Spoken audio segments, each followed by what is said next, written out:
In this video, we're once again exploring 3 chilling stories of people who ventured into the Appalachian Mountains during the month of October and experienced truly terrifying moments.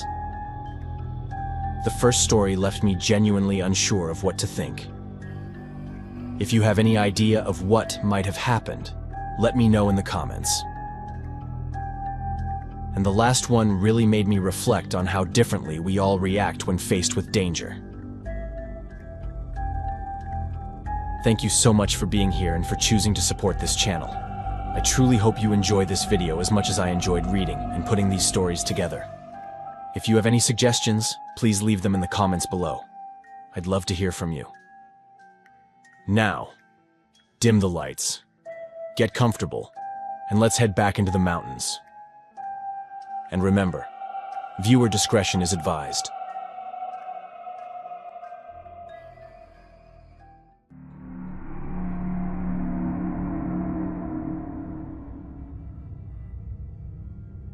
Alright, so what I'm about to tell you went down at the start of this October. And yeah, it's still technically under investigation. But I need to get it off my chest. And maybe warn people too. Because honestly, what happened to me and my friends was so damn bizarre that I keep thinking someone out there must have heard about something like this before. Maybe they can help make sense of it. 'Cause we sure can't. So, between the end of September and the first week of October, like September 28th to October 5th, my friends and I had this whole plan. A few hikes and a camping trip near Fontana Lake in North Carolina. It's that big, quiet lake surrounded by the Smokies, and the Appalachian Trail actually crosses the dam. We'd done a bunch of hikes together before, but always around West Virginia, where we're all from. This time, we wanted something new. Carla, one of the girls in our group, her birthday's October 3rd, and somehow all 7 of us managed to get that week off work. Which, if you're near 30, you know is basically a miracle. So, it felt like the stars were kinda aligning, you know? We were all hyped, talking about how we'd finally unplug for a few days. No phones, no emails, just nature, quiet, and catching up like old times. We met up at Liam's place on the 27th, loaded 2 cars with all our gear, snacks, way too many flashlights, and hit the road. The whole first day was just about getting to the lake before dark. I remember thinking, there's no way we'll make it before sunset. Everyone hikes at different speeds, and we hadn't all been together in almost a year. So, of course, there were breaks every 10 minutes just to talk or laugh or mess around. But somehow, we did make it before dark. Funny thing is, we'd read online, some Facebook group or maybe Reddit, I don't even remember, that the trail to the lake was tough. Steep climbs, rough descents, all that. But it wasn't. It was actually kinda easy. Mostly flat and crazy beautiful. Like the trees were turning gold and orange. That crisp autumn air that just makes you feel alive. When we finally got to the lake, we set up our tents and just stood there for a while. Not even talking. Just soaking it all in. That night, we made dinner together. Went for a little walk to check out the area, trying to see if there were other campers around. We figured we'd at least run into someone, but nope, not a soul. We went back to camp, hung out by the fire for a bit. Some of the group stayed up talking and drinking, but I was exhausted. I'd barely slept the night before, so I crashed early. Slept like a rock, actually. Woke up to the sunlight hitting the tent and felt amazing. Like, yeah, this is exactly what I needed. The plan for that day was simple. Hike a bit more. Find that spot by the lake everyone said was perfect for swimming. It was starting to get cooler, especially at night, with that thick fog rolling over the water. But during the day, it was still warm enough for a dip. That's when things got weird. Mia, she's one of my closest friends, pulled me aside and said she thought she saw someone standing between the trees, watching us. I looked over where she pointed, but there was nothing there. Still, she looked genuinely scared, like pale and shaky, not just joking around. So I told her I'd go check. I walked toward the trees, and at first, I didn't see anything either. But then I noticed a cigarette butt on the ground, still warm, and I could smell the smoke. Someone had been standing there, like just moments before. I went back and told everyone what Mia had seen, and what I found. The reactions were all over the place. A couple of them got freaked out right away. Liam started talking about setting up stick traps around the tents, which, honestly, was a little much. Carla, though, she just laughed it off. Said it was probably some random person passing through, maybe curious. "Come on, there's 7 of us," she said. "Nobody's gonna mess with a group this big." And she wasn't wrong. So I tried to shake it off too. But Mia couldn't. Liam either. She kept saying she didn't feel safe. And man, looking back now, I can't blame her. That night, we were all sitting around the fire again. And then we heard it. Movement coming from the same direction as before. Mia heard it too. It wasn't my imagination. I grabbed my flashlight, walked up to the tree line and called out, "Hey, is someone there?" Nothing. Just silence. So I figured, okay, must have been an animal or something, and went back to sit by the fire. One by one, everyone drifted off to their tents. I stayed up a bit longer though. Couldn't sleep. I kept thinking about that cigarette. About the fact that we weren't as alone as we thought. Around 3 a.m., I heard more noises out there. Different directions this time. But I forced myself to ignore it. Told myself it was just the forest doing its thing. Then, around 4:30, I woke up to a scream. Carla's scream. I checked my watch, grabbed the knife I keep next to me, but as soon as I touched the zipper to get out of the tent, my hand just stopped working. My strength vanished. My fingers went numb. The knife slipped from my hand. My vision went blurry and then nothing. Black. Next thing I know, the sun's up. Liam's sitting nearby, looking dazed, like he's been hit by a truck. That's when I realized I wasn't in my tent anymore. I was lying outside, on the ground. Tried to get up, but the world was spinning, my head pounding like someone had smashed it with a bat. And then I saw it. We weren't at our campsite anymore. All our stuff was gone. We were all lying in this open space, completely naked, covered only by these red sheets, arranged in a circle. In the middle, another sheet, darker, soaked in what looked like blood.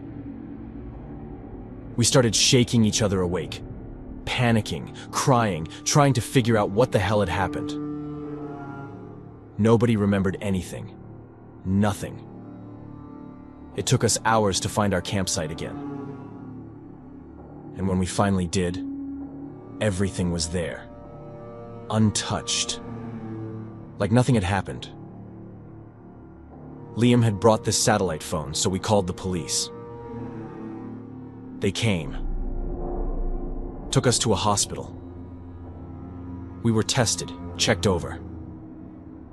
They said we'd all inhaled some kind of gas. But nothing else had been done to us. Physically, anyway. The cops think it might have been some kind of cult. They're still investigating, but we still don't know what happened that night. And honestly, that's the worst part.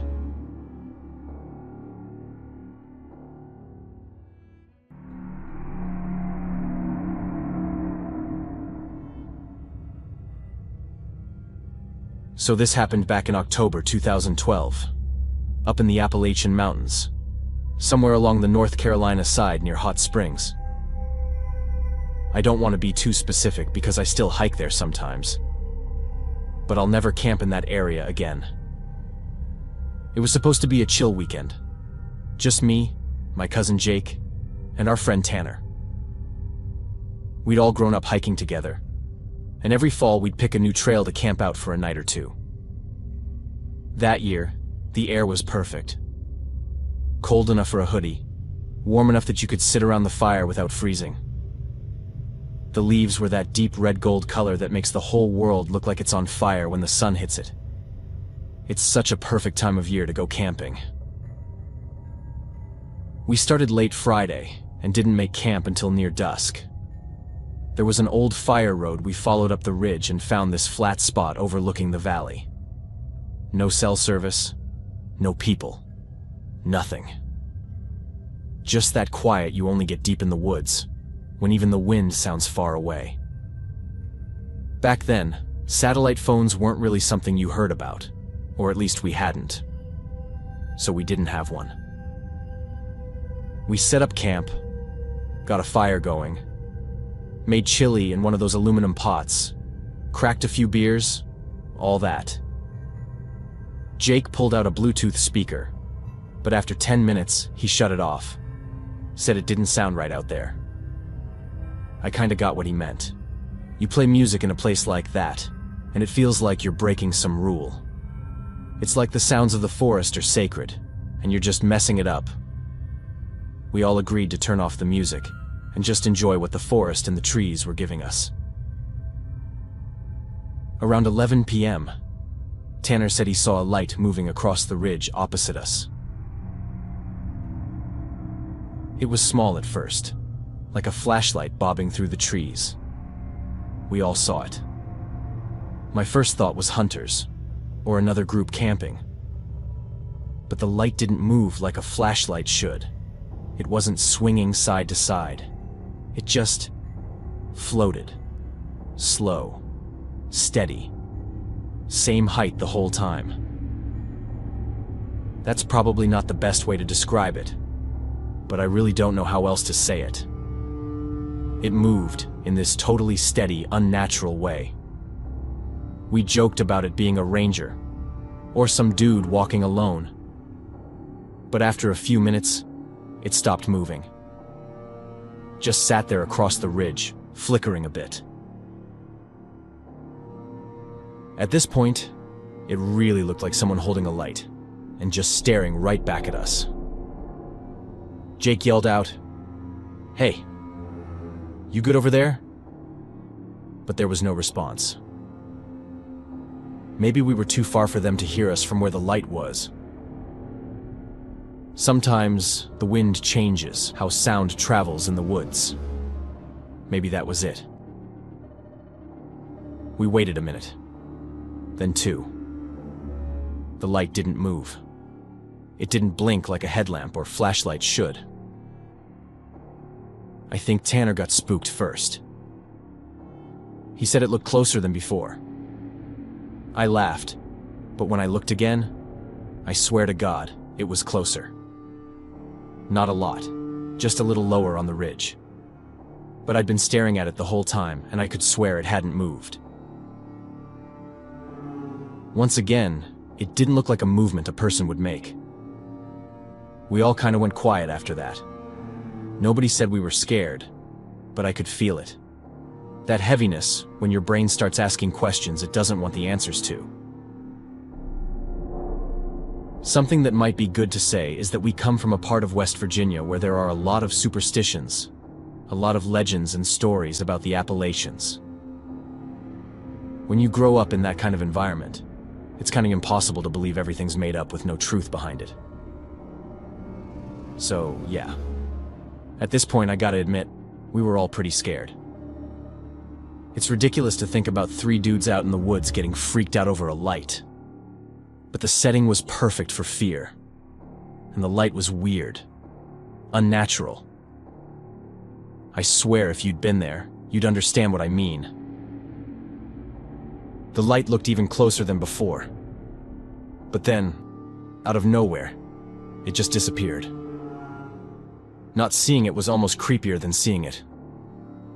But after a few good hours of not seeing or hearing anything weird, we admitted we'd been a bunch of wimps, cracked some jokes, and went to bed in our tents.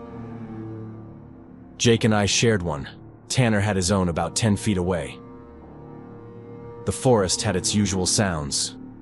Crickets, wind, small branches snapping. But at some point, it felt like those sounds were fading. Like the forest itself was going to sleep. I couldn't fall asleep. Every time I closed my eyes, I saw that light, just sitting there.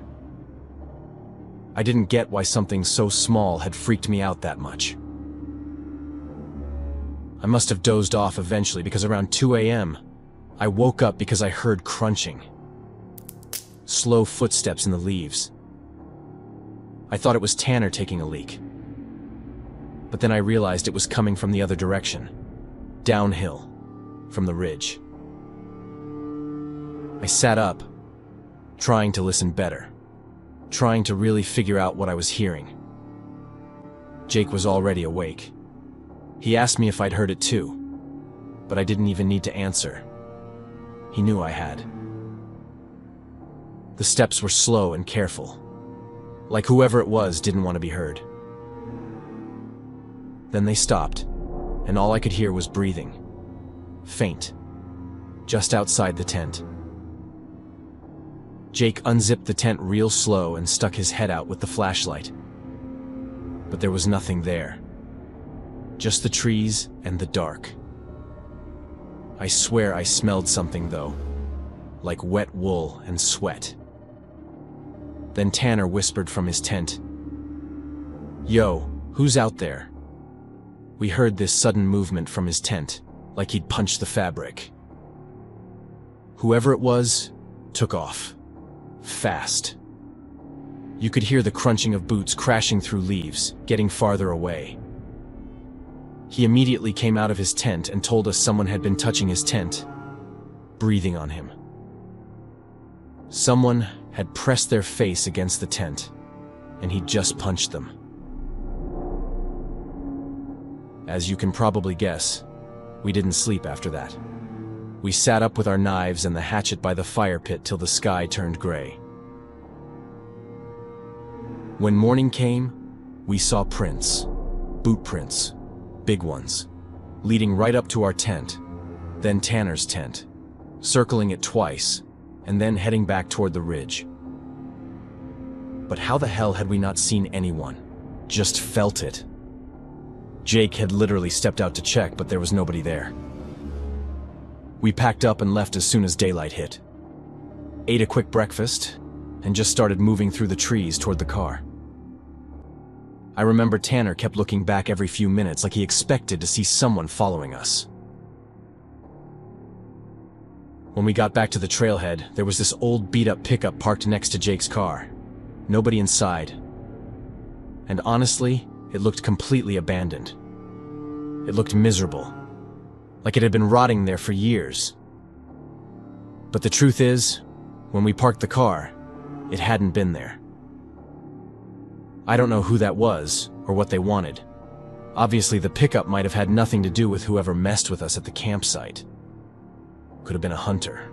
Could have been some crazy dude living off the grid. But that steady light on the ridge, the way it just stared, that's burned into my memory. That's the part that creeps me out the most. Because I swear to everything, it didn't look natural. It looked like it was floating. But yeah, it was nighttime. We were scared. And maybe our minds were trying to make sense of things that weren't really there. The experience wasn't enough to make us stop hiking and camping. but it was enough to make us stop camping in that area and buy a whole set of safety gear, including this little alarm thing that goes off if someone gets too close to the campsite at night.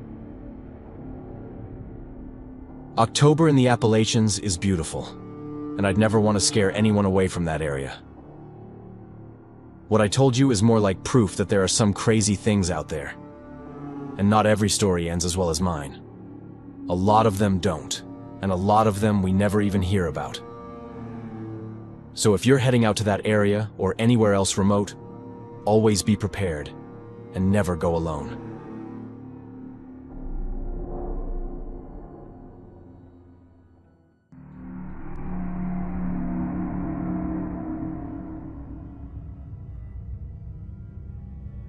This happened about 4 years ago. Late October, I think. Right before a storm came in. I'd been running on fumes from work and just needed some time away from people. So I packed up my old pickup and drove out toward the southern part of the Appalachians. Not the touristy side, but one of those back roads that eventually turns into dirt and starts to look more like a path than a road. You know the kind, where the GPS starts lagging and the signal drops to nothing. I'd marked a spot on the map that looked like it had a clearing near a river. Figured I'd hike in, set up camp, and just spend a few days off the grid. No plans, no phone, no noise. It was one of those moments in my life when I just needed my brain to shut off. Not thinking about all the things I had to do or the problems I had to solve. It sounded perfect at the time. I remember the drive being long and quiet. Uncomfortably quiet. That was another reason I was seeking silence. I'd always had a hard time being in silence, listening to what my mind had to say when the noise disappeared. Sometime before, I'd had a conversation with a friend who told me something that still bothers me to this day. If we want to be genuinely at peace with ourselves, we have to learn to listen to silence. Well, I had never learned to do that, so I was trying everything I could to figure it out. I finally reached the area where I was going to leave the car and started walking. The trees were half bare, and everything smelled like wet leaves and cold dirt. It was actually pretty pleasant, way more than I expected. Every once in a while, a gust of wind would roll through and shake more leaves down, and it would sound like footsteps somewhere behind you, even though you knew it wasn't. I figured I'd hike maybe an hour before setting up. But that turned into 3 because every spot I found felt wrong somehow. Too close to water, too open, too dead quiet. I could feel my anxiety creeping back, the need to avoid too much noise like by the water, but also not wanting to be somewhere so silent that I could hear my own breathing. It's weird how silence in the woods can feel heavy, like it's pressing down on you. I was really starting to doubt my decision to come there when I finally found a spot up on a rise above a small creek, flat enough to pitch a tent, and far enough from the trail that I couldn't see it anymore. I built a fire, heated up a can of food, and just sat there watching the light bounce off the trees. The moon was bright, but the shadows still looked thick and sharp. I don't know exactly when it started, but sometime after dinner I heard this strange sound. It wasn't an animal or the wind.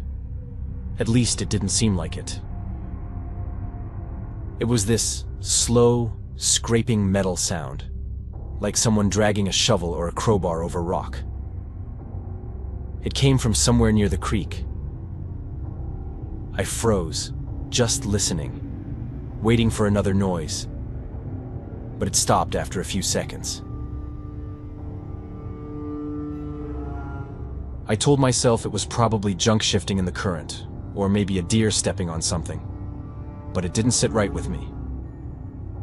As you've probably realized by now, I have a lot of anxiety, and even though I'd been hiking many times before, I'd never done it alone. I didn't hear anything else until I got into the tent. But even then, I barely slept that night. Every time I drifted off, I thought I heard footsteps outside. The thing is, when you're an anxious person, you kind of get used to people telling you that you're imagining things, that you're just overreacting, that it's your nerves talking. And honestly, a lot of times that's true. A lot of times the problems really are just in your head. The problem is that sometimes they're not, sometimes they're real. And the hardest part is learning to tell the difference between the two. Despite the anxiety, I dozed off here and there, and eventually the night passed. The next morning, the air felt colder and heavier. You could really tell the weather was changing. There was still about a week to go, but in 8 days there was supposed to be crazy wind and torrential rain. I got out of the tent and looked around. My fire pit looked disturbed, like something had stepped on it. Again, I tried not to overthink it. Made some coffee, and went walking upriver to clear my head. After about an hour, I came across this old shack tucked against the hillside. The roof had caved in, the door was missing, and it smelled like mold and rust. I figured it was an old hunting hut or something. But inside, there were fresh signs that someone had been there. A pile of cigarette butts, an empty can of beans that hadn't even rusted, and muddy boot prints. That's when it really hit me. Whoever had been staying there must have come the same way I had, which meant they'd passed near my camp, maybe even watched it. The sound from the creek, the disturbed dirt, it all lined up. It hadn't been just in my head, it was real. I went straight back to my tent, moving fast but trying not to look like I was running. Still, there wasn't really much reason to panic. The person could have just passed near my camp out of curiosity. Even so, it was terrifying to think that someone you don't know had been that close to you while you were at your most vulnerable. But when I got back to camp, I immediately knew something was wrong. The tent flap was open, and I knew I'd closed it. My bag had been moved around a bit. Everything was still there except my knife. I cursed myself automatically. I shouldn't have left the knife there. I should have had it on me. That was stupid. I started packing immediately. My hands were shaking so bad, I dropped things a few times, but I just kept going. That sense that someone's watching you, it's real, man, and it's awful. I got my gear together and started heading back toward the trail. But after a while, nothing looked right anymore. The trees all looked the same. The light was fading, and I couldn't even hear the creek. I knew that my anxiety and fear were stronger than my survival instincts at that point. I knew I needed to focus, calm down, and think clearly. I must have walked in circles for a long while before finally stumbling back onto the path, completely drained. I know that for someone who doesn't struggle with anxiety like I do, it might sound strange, not being able to stay focused in a dangerous situation, but that's just how it is. When I finally reached my truck, I just threw everything in the back and got the hell out. I know that person probably didn't mean me any harm. Maybe they were just some poor soul. But even so, it was a terrifying experience for me. I'm not doing anything like that again anytime soon. I'll try to get more comfortable with my silence, but from home.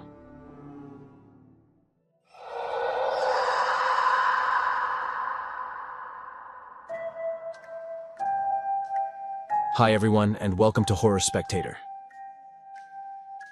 If you're new here, consider subscribing. We dive deep into the darkest, most chilling real-life horror stories out there. And if you're a returning viewer, I'm so glad to have you back, friend. Dim the lights, get comfortable, and let's head back into the mountains. And remember, viewer discretion is advised.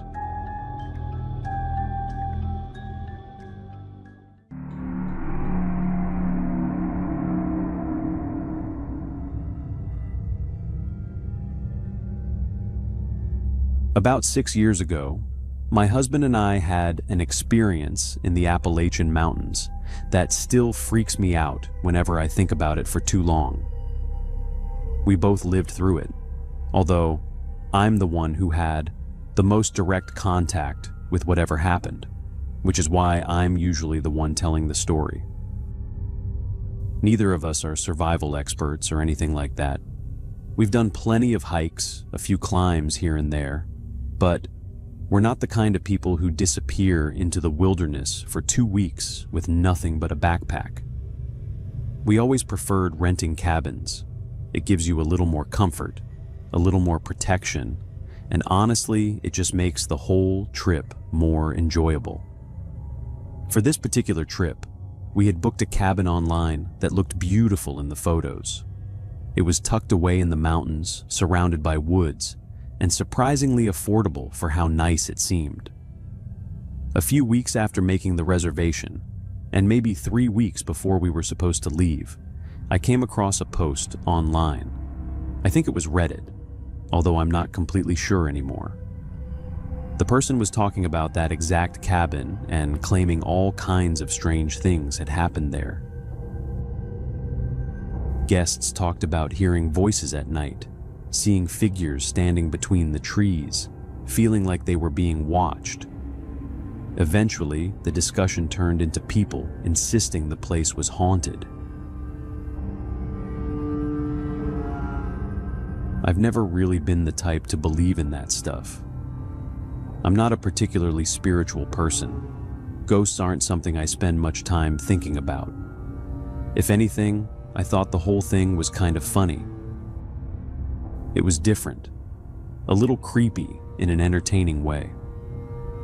I showed the post to my husband, we laughed about it, and we went ahead with the trip without giving it much more thought.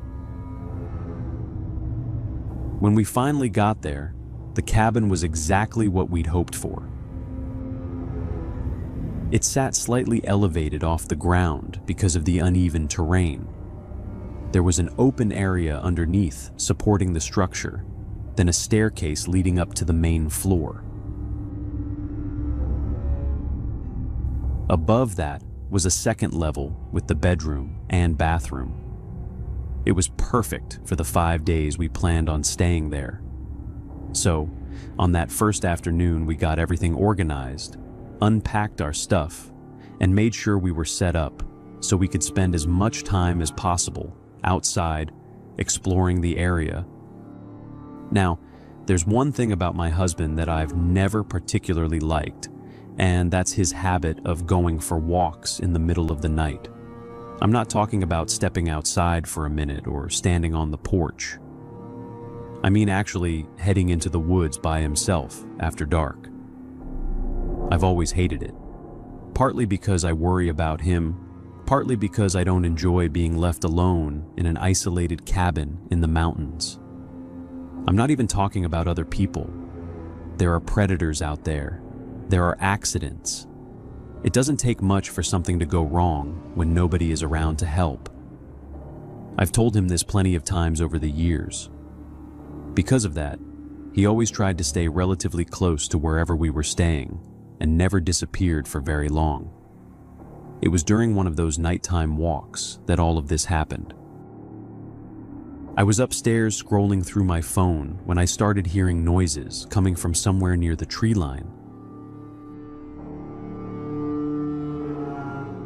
I couldn't tell exactly what they were. Nothing very strange, just movement.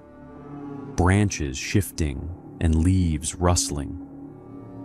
Since my husband had been gone for a while already, I immediately assumed it was him coming back.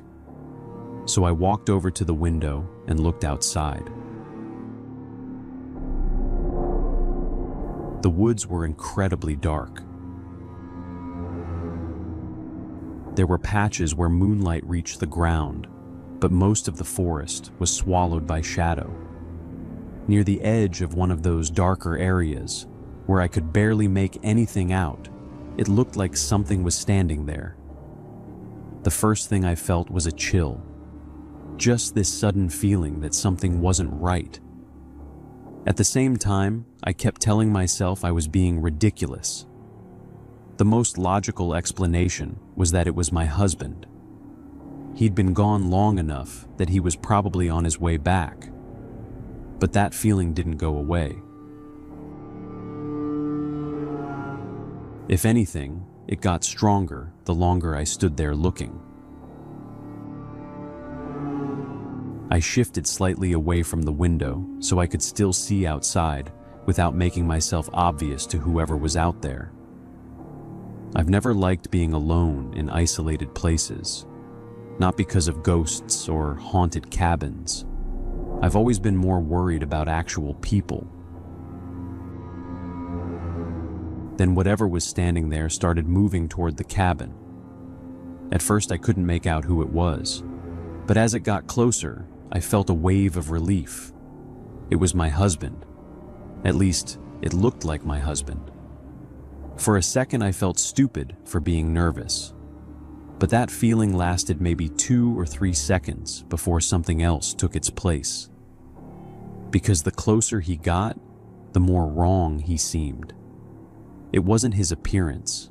It wasn't his clothes. It wasn't even anything I could immediately point to. It was the way he was walking. I know that sounds strange, but it's the truth. When you spend enough time with someone, you learn the little things without even realizing it. You know the way they walk, the way they move around a room. Honestly, you can even tell it's them just from the sound of their footsteps. People you love have thousands of little habits that you stop consciously noticing. The way they move, the way they stand, the way they carry themselves. You don't realize how familiar those things are until something is slightly different. And this was very different. I stayed where I was, watching him get closer, becoming more convinced by the second that something must have happened while he was out there. Then I heard him call my name. That immediately set off alarm bells, because he never did that. We both had keys to the cabin. Whenever he came back, he simply unlocked the door and came inside. He knew I hated having to come downstairs alone at night, so he always avoided making me do that. Hearing him standing outside calling for me felt completely out of character. At first I thought maybe he was hurt. Maybe something had happened and maybe he needed help.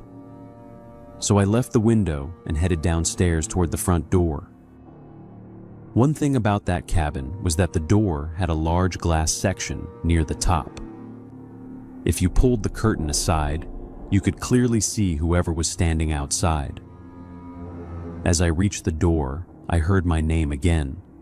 I pulled back the curtain, and the second I looked at him, I knew that wasn't my husband. It had his face, it had his height, it had his clothes, but it wasn't him. Even now, years later, I struggle to explain exactly why. If someone asked me to identify one specific detail, I honestly don't know if I could. I just knew the eyes weren't his. There was something in the expression that made every alarm in my body go off at once. It felt like looking at something pretending to be someone you know. The panic that hit me was immediate. I didn't reason my way into it. I didn't stop and analyze the situation. I backed away from the door and ran for the handgun we kept locked away in the cabin. Looking back, I know how insane that sounds. I've always been a rational person. I don't jump to supernatural conclusions. But whatever instinct was screaming at me in that moment was stronger than anything I'd ever felt before. I grabbed the gun, ran back upstairs, opened one of the windows, and pointed it down toward the front of the cabin. It was still standing there, looking directly at me. For a moment, it didn't move. Then its expression changed. Not the way a person's expression changes. More like it stopped trying. Its mouth opened slightly, its lips pulled back. I could see its teeth, not smiling, not snarling, just showing them like a warning. Then it lowered itself in a single motion and took off toward the trees. I don't know how else to describe it. It didn't move like a person. It didn't move like any animal I've ever seen either. Within seconds it was gone, swallowed by the darkness beyond the cabin, and I just stood there frozen, staring at the place where it had been.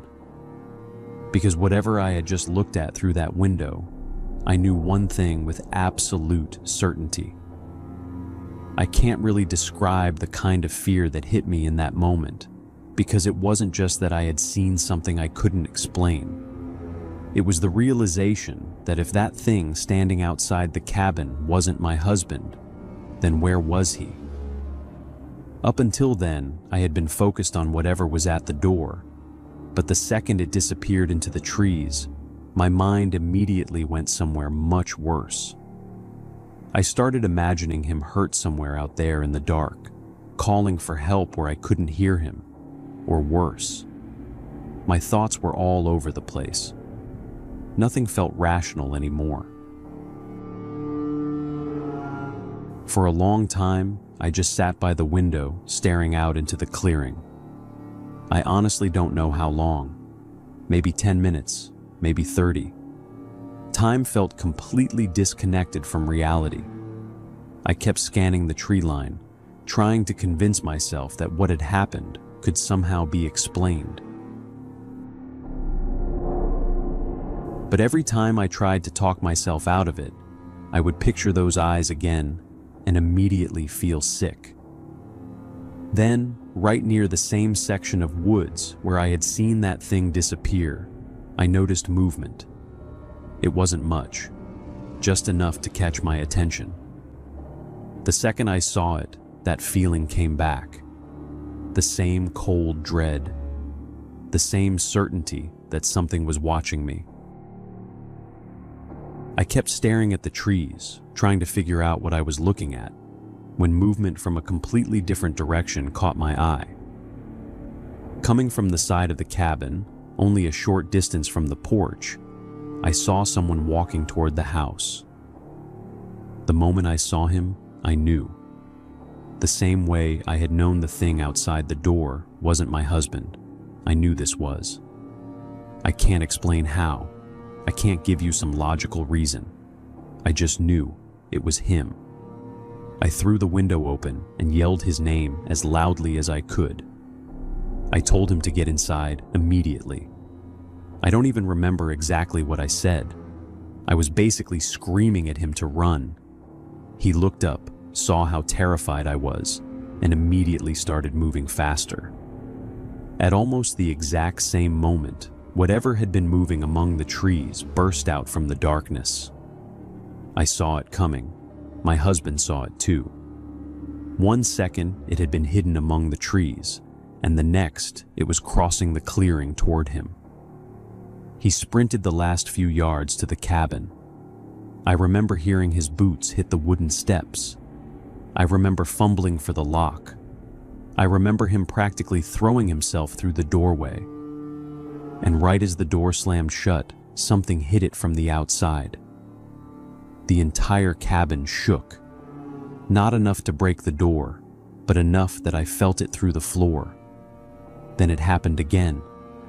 Another impact. A few seconds later, I heard movement retreating back toward the woods. I ran downstairs and threw my arms around my husband. By that point, I was shaking so badly I could barely stand. What scared me even more was seeing his face. He looked exactly the way I felt. His eyes were wide. His skin was pale. He looked like someone who had just escaped something he couldn't understand. The first thing he asked me was, "What was that?" I told him I didn't know. Then I told him what had happened while he was gone. I told him something had come to the cabin looking exactly like him. I told him it had stood outside the door, calling my name. Neither of us slept after that. We checked every door, every window, every lock. We closed every curtain and then checked them again. For the rest of the night, we sat near the front of the cabin, watching the clearing whenever we worked up the courage to look outside. Then, as soon as there was enough daylight to see properly, we packed everything and just left. Even now, years later, neither of us has a good explanation for what happened that night. I know how ridiculous it sounds. Trust me, if somebody had told me this story before it happened to me, I probably would have rolled my eyes and assumed they had exaggerated half of it. But I know what I saw standing outside that cabin. Something tried to get inside that house that night. Something that wanted me to believe it was my husband. All I know is that 6 years later, I still think about that night more often than I would like. And there are moments when I wake up in the dark and remember the way that thing looked up at me through the glass.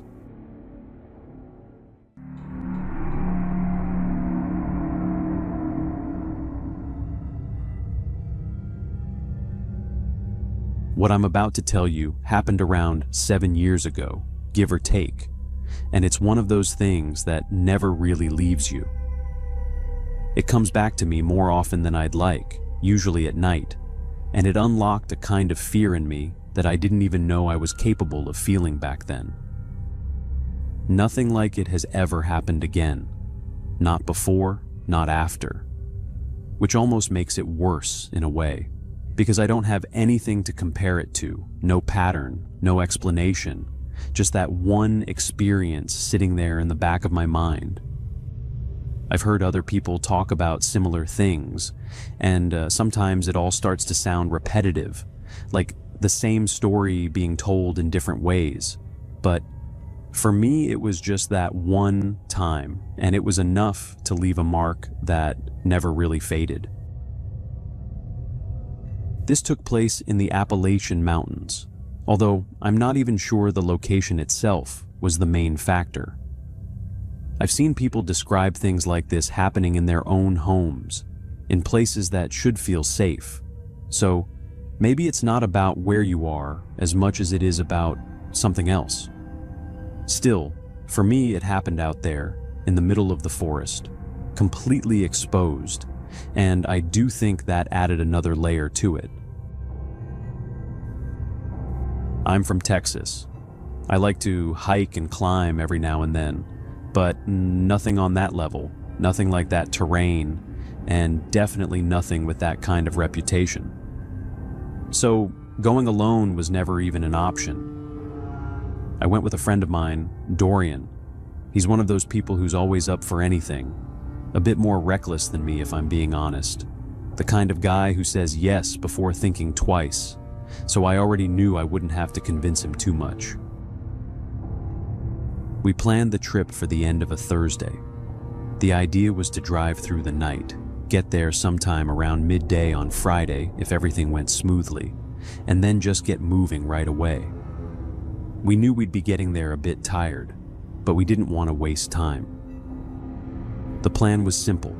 First night, stay closer to the trail entrance. Second night, go deeper into the mountains. Then on Monday, start heading back, take it steady, and hopefully be home by Tuesday evening. We gave ourselves until Thursday before we had to be back at work, just in case anything didn't go according to plan, which, looking back, was probably the smartest part of the whole thing. The drive itself went well, long, mostly through the night, and I was the one driving. I've always liked driving at night. There's something about empty roads that just clears your head. And as we got closer to the Appalachians, the roads started getting quieter, more isolated, and even though by that point the sun had already come up, I was still enjoying it. It just felt different out there. When we finally reached the trailhead, there were 3 cars parked. One of them clearly belonged to a family that was just leaving.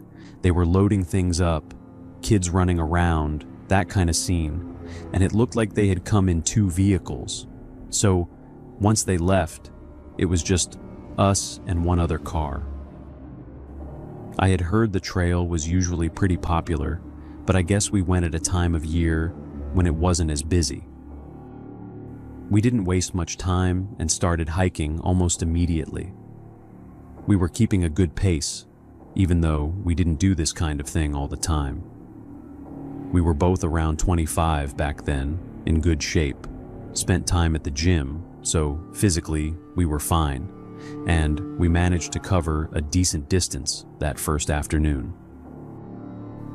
Eventually, we found a spot that felt right to set up for the night. I wasn't entirely sure if camping was allowed there.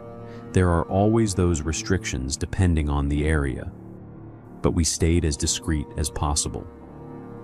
The spot was partially hidden behind a large rock formation that gave us some cover.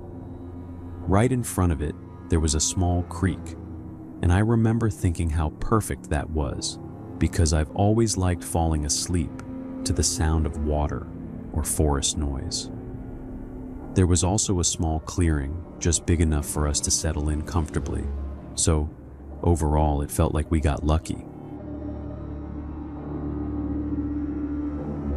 That first night, everything felt right. We were in a good mood. The trip was going exactly how we had hoped. We did the usual things: set up a small fire, made sure it was controlled and safe, cleared the area around it properly so there was no risk of it spreading, and before going to sleep, we made absolutely sure it was fully out. No embers, nothing left burning. As for sleeping, we didn't actually have a tent. We used a tarp setup, one above us, one below, nothing fancy. It wasn't supposed to rain, so we weren't worried. Most of my camping experiences had been like that anyway. I've always preferred being more exposed, closer to the environment, even though I know most people feel safer inside a tent. I get it, psychologically it makes a difference, but in reality, if something really wants to get to you, a tent isn't going to stop it. It's just fabric. So for me it didn't matter, and Dorian was completely fine with it too. At some point during the night, I woke up. Not gradually, not the usual half-asleep kind of waking. It was sudden. And the first thing I felt was that something wasn't right. It's hard to explain without it sounding vague, but it was like the feeling came before any actual thought. Like my body had already picked up on something and I was just catching up to it. I didn't even consider myself particularly instinctive. I'm not the kind of person who immediately senses danger in every situation. But in that moment, I was fully alert the second I opened my eyes. My skin was covered in goosebumps, arms, legs, everything, like I had stepped into cold air, except I hadn't. I looked around and it was completely dark. The kind of darkness where the trees block almost everything, and even the moonlight barely gets through. You could hear the usual nighttime sounds: insects, distant movement, the creek flowing steadily nearby. Nothing that should have been alarming on its own. And still, there was this very clear feeling that we weren't alone anymore. Dorian was out cold next to me, completely at ease, lightly snoring in a way that made it obvious he hadn't picked up on anything. Meanwhile, I just lay there, wide awake, with that same feeling sitting in my chest, the kind that doesn't really give you a reason, it just exists. I had only felt something like that once before, years earlier, when I got jumped in a tunnel back in the city. It had been late, and I remember sensing them before I even saw them. That same awareness that something wasn't right, like your body registers a threat before your brain catches up. Lying there in the dark, it was like I had been pulled back into that moment, and I knew how bad that night could have ended. So I stayed alert, scanning everything I could see, listening as closely as I could, trying to pick up anything out of place. I must have spent 10 minutes like that, maybe more, just staring into the dark, waiting for something to confirm what I was feeling, but nothing ever did. Eventually, exhaustion won. I lay back down, still uneasy, and at some point, maybe an hour later, I drifted off. When we woke up the next morning, everything looked normal. No signs that anyone had been nearby. No tracks, no disturbed ground, nothing that suggested someone had been close to us during the night. The ground wasn't exactly soft enough to hold footprints anyway, so even if there had been something, I'm not sure we would have seen it. Still, there was nothing obvious. I mentioned it to Dorian while we were packing up. Told him I had woken up with a strange feeling, that something hadn't sat right with me. He didn't brush it off, which I appreciated. He asked a couple of questions, tried to understand what I had felt, and I could tell it made him a bit uneasy too, even though I downplayed it, told him it was probably nothing, maybe just some animal passing by or my mind overreacting. Even as I said it, I wasn't fully convinced, but there wasn't much else to go on, and we had a full day ahead of us. We packed everything up, had a quick light breakfast, and got moving again. That day ended up being great. We hiked for close to 10 hours, covered more ground than we had planned, and by the end of it, we were exhausted in a good way. The terrain had a steady incline for most of the day, enough to really make your legs work, and I could feel it, not pain exactly, just that deep activation you get after pushing yourself for hours. It felt productive. We were in a good mood again, like whatever had happened the night before had just been a passing thing. By the time we started looking for a place to camp, we had gone deeper into the forest, and the environment had changed a bit. The trees were denser, taller, the undergrowth thicker. There wasn't really a clear trail anymore where we decided to stop. We had stepped off it slightly to find a more secluded spot. It wasn't as ideal as the first night, but it worked. It felt more enclosed, more hidden, which at the time didn't bother me. We set everything up again, tarp above, tarp below, sleeping bags in place, everything arranged like the night before. This time we didn't make a fire.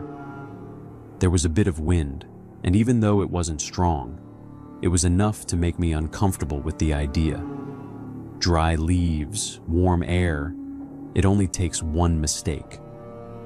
I've always hated seeing the damage people cause with forest fires, and I wasn't about to risk that. So we cooked using a small, portable stove, kept things simple, ate, talked a bit, and by around 11:30, we both agreed it was time to sleep. The day had taken it out of us, and we knew the next one would be just as demanding. That night, I didn't feel anything strange before falling asleep. If anything, it was the opposite. I felt relaxed, full, tired in the right way. I fell asleep quickly. And then, at some point in the middle of the night, something happened that had never happened to me before, and hasn't happened since. I woke up, but I couldn't move. It wasn't gradual. I opened my eyes, fully aware, and immediately realized I had no control over my body. I couldn't turn my head, couldn't move my arms or legs, couldn't speak. The only thing I could do was blink. And at the same time, I knew, without any doubt, that we weren't alone. I could feel Dorian next to me, still lying there, still asleep. But there was someone else there. Close. Too close. I had heard about sleep paralysis before, of course. Everyone has, at some point. But I had never taken it seriously, always thought people exaggerated, that it was just a bad dream or something your mind made up. That first moment, realizing I was completely trapped in my own body, changed that instantly. There's a kind of panic that hits you when you lose control like that, when your body refuses to respond, and you don't understand why. And then there was the presence. I couldn't see it properly. It was behind me. I was lying on my side, and whatever was there was positioned just out of my field of view. But I could feel it. Close enough that if I had been able to move, I'm certain I would have been able to reach out and touch it.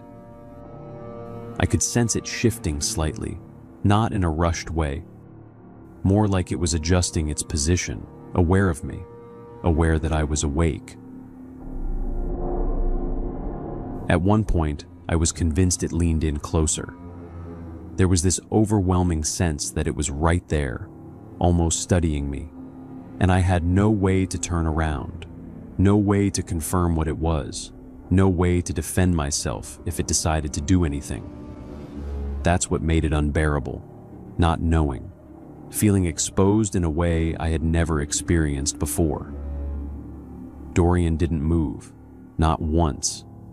He kept sleeping like nothing was happening, completely unaware, and that somehow made it worse because it meant whatever was happening was focused on me, specifically. I don't know how long I stayed like that. It felt like a long time, but it could have been minutes. At some point, the fear became too much. I don't even remember falling asleep again, or snapping out of it.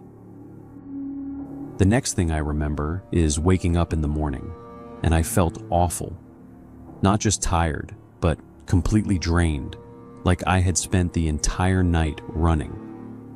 My muscles were tense, sore in a way that didn't match the previous day's hike.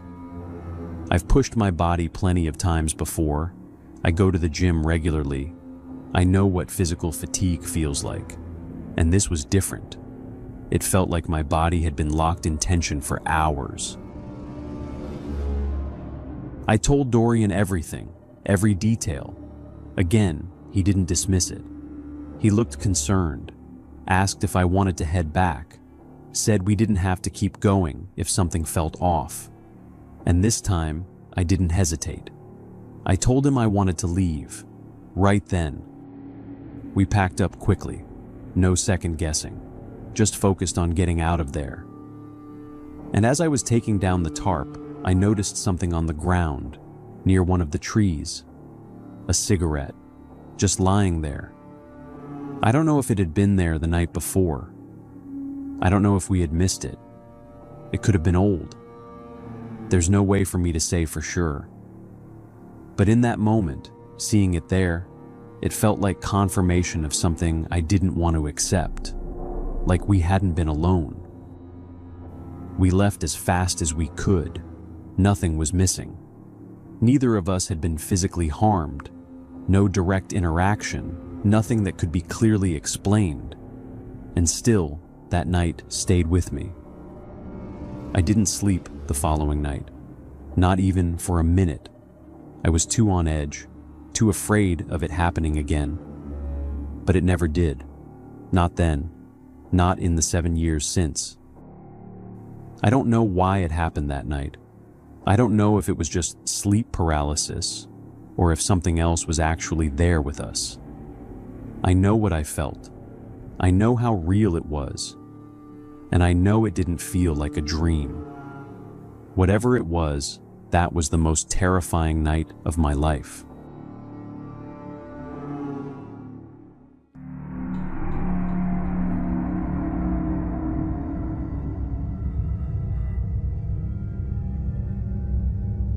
I've been a truck driver pretty much my entire adult life. It's one of those jobs you fall into, and then, before you realize it, it's been years, and it's just who you are. The only thing I ever did before this was working at a donut stand in a gas station, watching guys roll in at all hours, exhausted, quiet, just passing through. Back then I used to wonder what that kind of life felt like, and now I don't have to wonder anymore. I like it, I really do. I like driving. I like the solitude. I like seeing parts of the country most people never will. But it takes a lot out of you too, more than people realize. Long hours, bad sleep, always moving. And if you do it long enough, especially through the more isolated parts of the country, you start seeing things that don't always sit right. This happened in West Virginia, and to this day, it's the one stretch I try to avoid unless I absolutely have to go through it. I had a delivery I was already late on, which is how I ended up taking that route in the first place. Normally I stick to highways. It's just easier, safer, more predictable. But cutting through the mountains was going to save me a few hours, and I figured I'd done it before. I knew the road well enough. I'd just take it slow and get it done. I'd already been driving for a good 4, maybe 5 hours straight. It was around 2 in the morning, that dead kind of hour where everything feels a little off, and I was tired in a way coffee wasn't fixing anymore. I'd already had 2, maybe 3 by that point, and it wasn't doing anything. My eyes were getting heavy, that slow blink that lingers a little too long, and I knew I couldn't push it much further without risking something stupid. So I told myself I'd drive until I found somewhere I could safely pull over, just get half an hour, maybe an hour of sleep, enough to reset. Eventually I came across a small clearing just off the side of the road, nothing official, just a bit of space where the ground leveled out enough for me to park without worrying about the truck shifting. I pulled in, killed the engine, and just sat there for a second. It was one of those places where the dark doesn't feel normal. Not just the absence of light, but the kind that swallows depth. My headlights had been doing most of the work, and once they were off, it felt like the forest closed in a bit.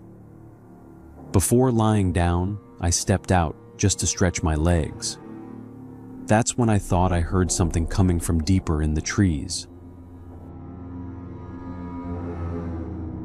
Nothing loud, nothing clear, just enough to make me turn my head and listen for a second. I couldn't see anything. The darkness was too thick for that, and after a few seconds of silence, I brushed it off. Out there, everything makes noise. Branches settle, animals move, wind shifts in ways that sound closer than they are. It didn't feel like enough to worry about, so I climbed back into the cab, locked everything like I always do, and laid down. I must have been asleep for maybe 45 minutes when I woke up to a hit on the side of the truck that was strong enough to shake the whole thing. It wasn't subtle. It wasn't something brushing up against it. It was a full impact that snapped me awake instantly. For a split second, I thought maybe another driver had pulled up and knocked to say I couldn't park there. Or maybe I'd misjudged the space and something had shifted. But then I heard it. A tearing sound. Not metal, not something snapping, but something more like thick plastic being pulled apart. The kind of trailer I was hauling had reinforced panels, but part of the front section used a more flexible material, depending on the load. And that's exactly where the sound was coming from. I leaned over just enough to look toward the side, expecting to see an animal, a bear maybe, something with claws going at it. That would have made sense. But what I saw didn't match anything I could place. The shape was wrong. It was thin in a way that didn't look natural. Almost like it didn't have the weight it should have had. The body was close to human. I guess that's the easiest way to put it, but off in its proportions, and the head was too large. Not just big, but wrong in how it sat on the body. I didn't get a clean look, not enough to describe details properly, but I knew straight away I wasn't looking at something familiar. I didn't stay there trying to figure it out. I cleared whatever was in the way, moved straight into the driver's seat, and that's when the second hit came. Harder. Strong enough that I felt the truck shift slightly, like whatever was out there had put real force into it. That's when the panic actually set in, because trucks don't just move like that unless something serious is pushing them. I didn't think twice after that. I started the engine and pulled out as fast as I could manage on that kind of road, not caring about anything except putting distance between me and whatever was behind me. I drove for close to 3 hours straight without stopping. No radio, no brakes, just focused on the road and checking the mirrors more times than I can count, half expecting to see something following me, even though I knew how unlikely that was. By the time I reached a proper service station, I wasn't tired anymore, not even close. I stepped out and went straight to check the trailer, and that's when it really hit me that it hadn't been in my head. The front section was torn open, not cleanly, not like something had been cut, but shredded. There were marks across it that looked like deep scratches, uneven, aggressive, nothing like normal wear or damage. I've told this story a few times, mostly to other drivers, and the response is always the same. People say it was a bear, that I was tired, that the lighting messed with my head. And I get it, that's the logical answer. But I've seen bears before. I know what they look like. I know how they move. What I saw that night didn't match any of that. And more than that, I felt it. That moment when you realize you're looking at something that doesn't fit into anything you understand. I don't expect people to believe me, honestly. But ever since that night, if I'm anywhere near those roads, I don't stop unless there are other people around. And even then, I don't sleep as easily as I used to.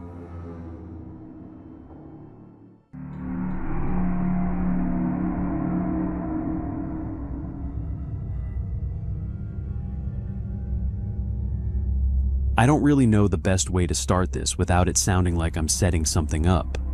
But the truth is, if you grow up anywhere near Point Pleasant, the story of the Mothman isn't just something you hear once and forget. It's everywhere. It's in the way people talk, in the little comments older folks make. It's in the museum downtown, the statue, the festival every year, all of it. And when you're a kid, it gets into your head early. I remember being maybe 8 or 9, hearing teachers mention November 15th, 1966, like it was a date everyone should already know. The night those two couples drove past the old TNT area and saw something standing near the abandoned buildings, something tall, dark, with those red eyes that didn't just reflect light, but seemed to hold on to it. Then you hear about December 15th, 1967, the collapse of the Silver Bridge, 46 people dead, and how sightings just stopped after that. No one ever says it directly when you're a kid, but you pick up on it. The idea that whatever people were seeing wasn't random, that it showed up before something bad happened. By the time I was a teenager, I'd read everything I could find, including John Keel and his theories about it not being an animal at all, but something else entirely, something that didn't really belong to the same set of rules as everything else. I didn't know if I believed that, but I couldn't shake the pattern either. It didn't feel like a campfire story to me, not growing up there. It felt like something unfinished. And I guess that's what stayed with me long enough to turn curiosity into something a little more obsessive. I moved away for a while in my early 20s, nothing too long, just work, trying to get some distance. But but I ended up coming back more often than I expected.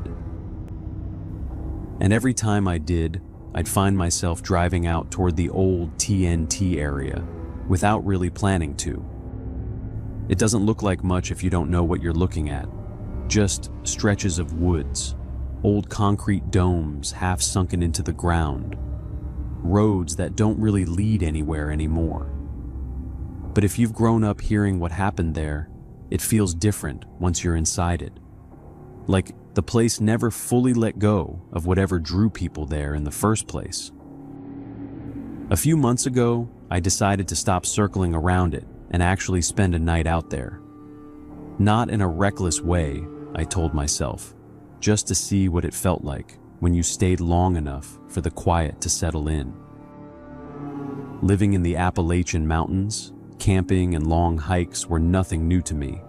I'd done them countless times.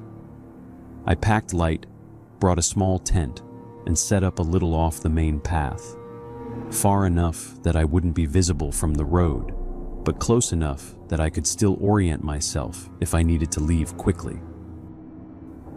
I remember thinking, while I was setting everything up, that it was strange how normal it all felt in daylight. Birds, wind, small animals. Nothing about it that suggested the kind of things people claim to have seen there. It was only after dark that the place started to shift in a way I can't really explain properly. I know that a big part of what I felt came from suggestion, from knowing what people claimed to have seen, from the anticipation, from that underlying fear that maybe there was some truth to the story.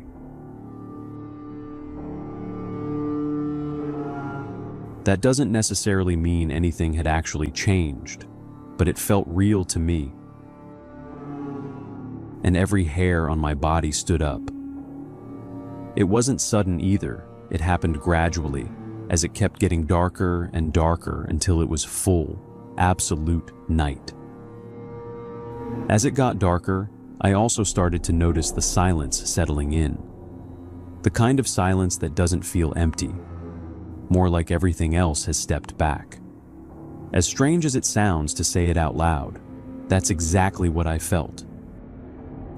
I was sitting just outside the tent, not doing much, just letting my eyes adjust, when I noticed how far the darkness stretched between the trees. It wasn't just that it was hard to see, it was that the space itself felt deeper, like the distance between things had changed. At some point, I went inside the tent, zipped it up, and laid down, telling myself I was overthinking it. I wasn't scared, not really, just aware in a way I hadn't expected to be. I must have drifted off for a bit because I remember waking up without knowing exactly why. No loud noise, no obvious trigger. Just that immediate awareness that something wasn't the same as when I fell asleep. I stayed still, listening, trying to pick out anything different. But it was quiet in a way that made it hard to tell. And then I noticed the light. Not a beam, not something moving through the trees like a flashlight. Just a fixed point off to the side of the tent, faint at first, but steady. I thought maybe it was someone else out there, another camper, which didn't make sense given how far in I was, but it was the only explanation that came to mind. I shifted slightly, careful not to make too much noise, and looked through the thin fabric of the tent. That's when I realized the light wasn't coming from the ground. It was higher up, about the height where someone's head might be, but it wasn't shaped like anything I could immediately recognize. It wasn't bright either, more like a dull red glow, just enough to separate itself from the dark around it. I remember staring at it, trying to make sense of it, telling myself there had to be a logical explanation, something reflecting, something catching light from somewhere else. But there was no other light source. As I tried to rationalize it, a kind of absolute fear started settling in, this growing certainty that I was looking at two eyes. Even though I had never seen eyes like that before, I knew that's what they were. What made it worse wasn't the light itself. It was the way it stayed completely still for a while, and then, without any kind of warning, shifted slightly to the side. Not a step I could hear, not movement I could track. Just a different position than it had been a second before. That's when I felt it properly, that drop in your stomach that doesn't wait for your brain to catch up. I didn't move. I didn't even reach for my phone. I don't know how long that went on.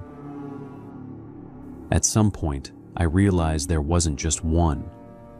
Slightly further back, deeper between the trees, there was a second glow, fainter, almost like it was further away or partially obscured. That's when I stopped trying to rationalize it as something simple. Whatever I was looking at, it wasn't behaving like something I understood. They couldn't have been the eyes of an animal, and they couldn't have been the eyes of a person either. For the first time in my life, I felt like the legend was real, and that I was looking straight at it. But at the same time, that raised a question. There were two of them? Because as far as I knew, no one had ever reported seeing two together before. I didn't see wings. I didn't see a full shape. I didn't see anything I could confidently describe later and say, that's what it was. But I had the very clear sense that whatever was out there was oriented toward me. Not just present, not just passing through, but aware I was there. Eventually, and this is the part I keep going over in my head, the closer light lowered slightly, just enough that it disappeared behind something, maybe a tree, I don't know. And then it was gone, not fading, not moving away in a way I could follow, just not there anymore.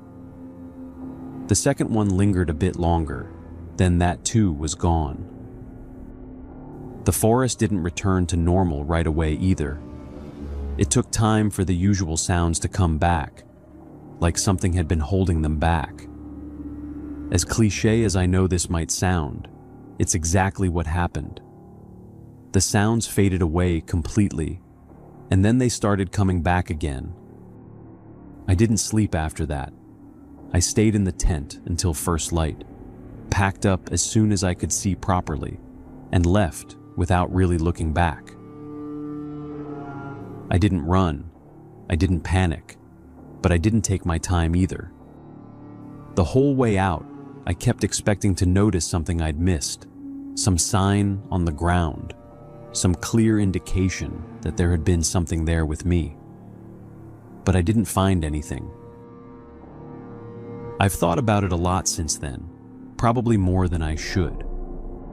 I know how it sounds. Two lights in the dark, in a place that already has a story attached to it. It lines up too neatly if you want it to. But at the same time, I can't say for certain what I saw. I didn't see enough to make that claim.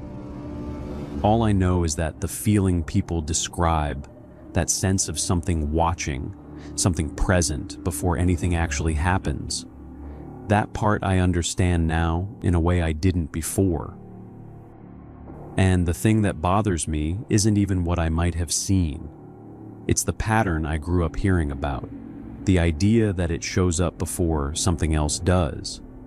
Because ever since that night, I catch myself paying a little more attention to the news, to things happening around here, wondering if that was all it was. Just a coincidence. Or if it was the kind of thing people have been noticing in these mountains for a long time, without ever really agreeing on what it means.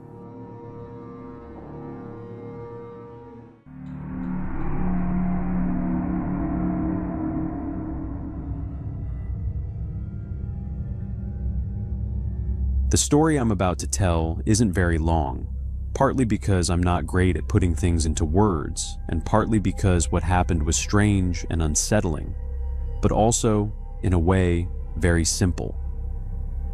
There's not a lot to analyze, no big crazy moment where everything suddenly makes sense. It's just something that happened, and I still don't really have an explanation for it. One thing you need to know before I start is that I fall asleep anywhere. I'm serious. When I was younger, if my parents had the money, they probably would have taken me to a doctor, because even now, I sometimes wonder if something's off with me. I can fall asleep in quiet situations, sure, but also in places where I probably shouldn't. Situations where most people would stay awake just out of instinct. So, when I tell you I spent 4 nights out in the Smoky Mountains and slept through every single night, even with something like this going on, I'm not exaggerating. It's just how I am. This happened about 3 years ago. I'd gone out to the Smokies on my own, just a few days to hike, clear my head, nothing unusual. I set up my tent a little off the main trail, not too far, but enough that I wouldn't have people walking past me all the time. It felt like a good spot. Flat ground, a bit of tree cover, nothing that stood out. The first night was completely normal, at least as far as I remember. I ate, sat around for a bit, then went to sleep like I always do, fast, no overthinking, no checking my surroundings every 5 minutes. I just knocked out.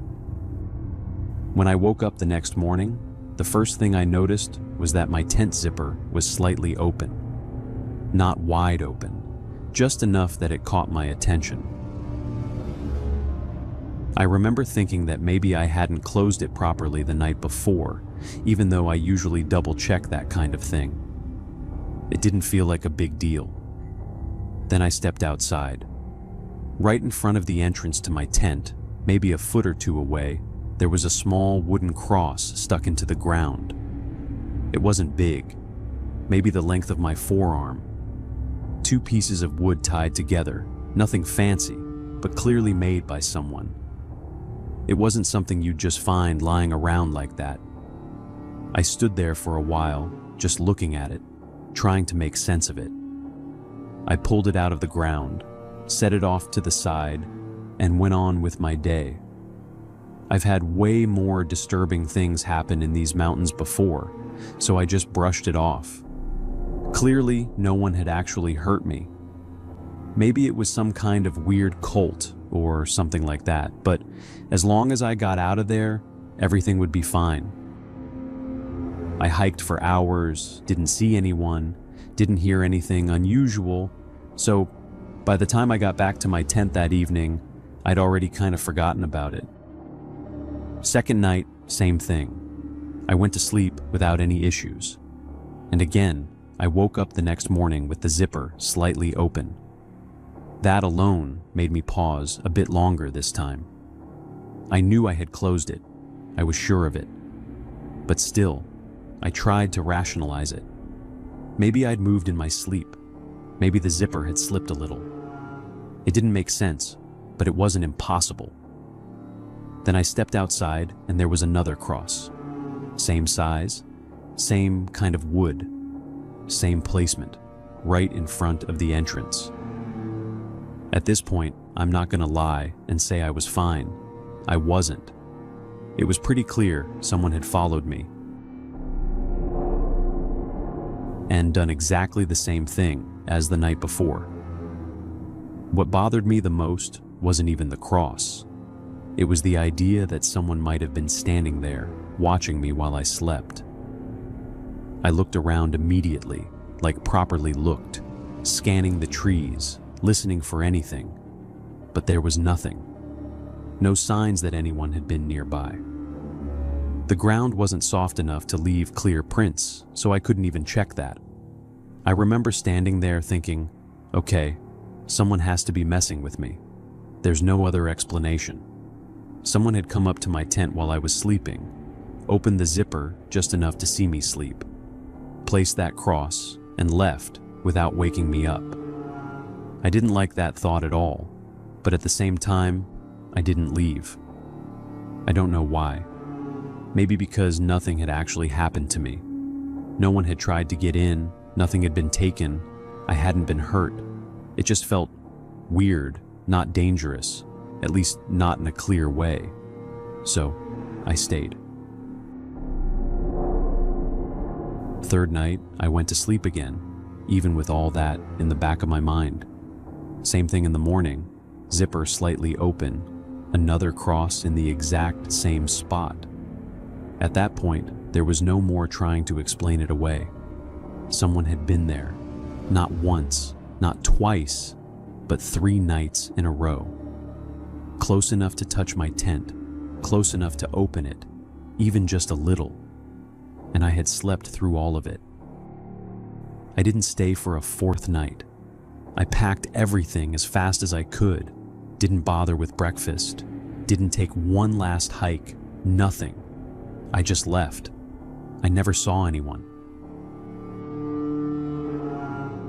To this day, I don't know who it was or why they did it. I don't know if they were watching me or if it was just something they did and left. All I know is that for 3 nights straight, while I was asleep a few feet away, someone came right up to my tent, opened it just enough, and left that cross.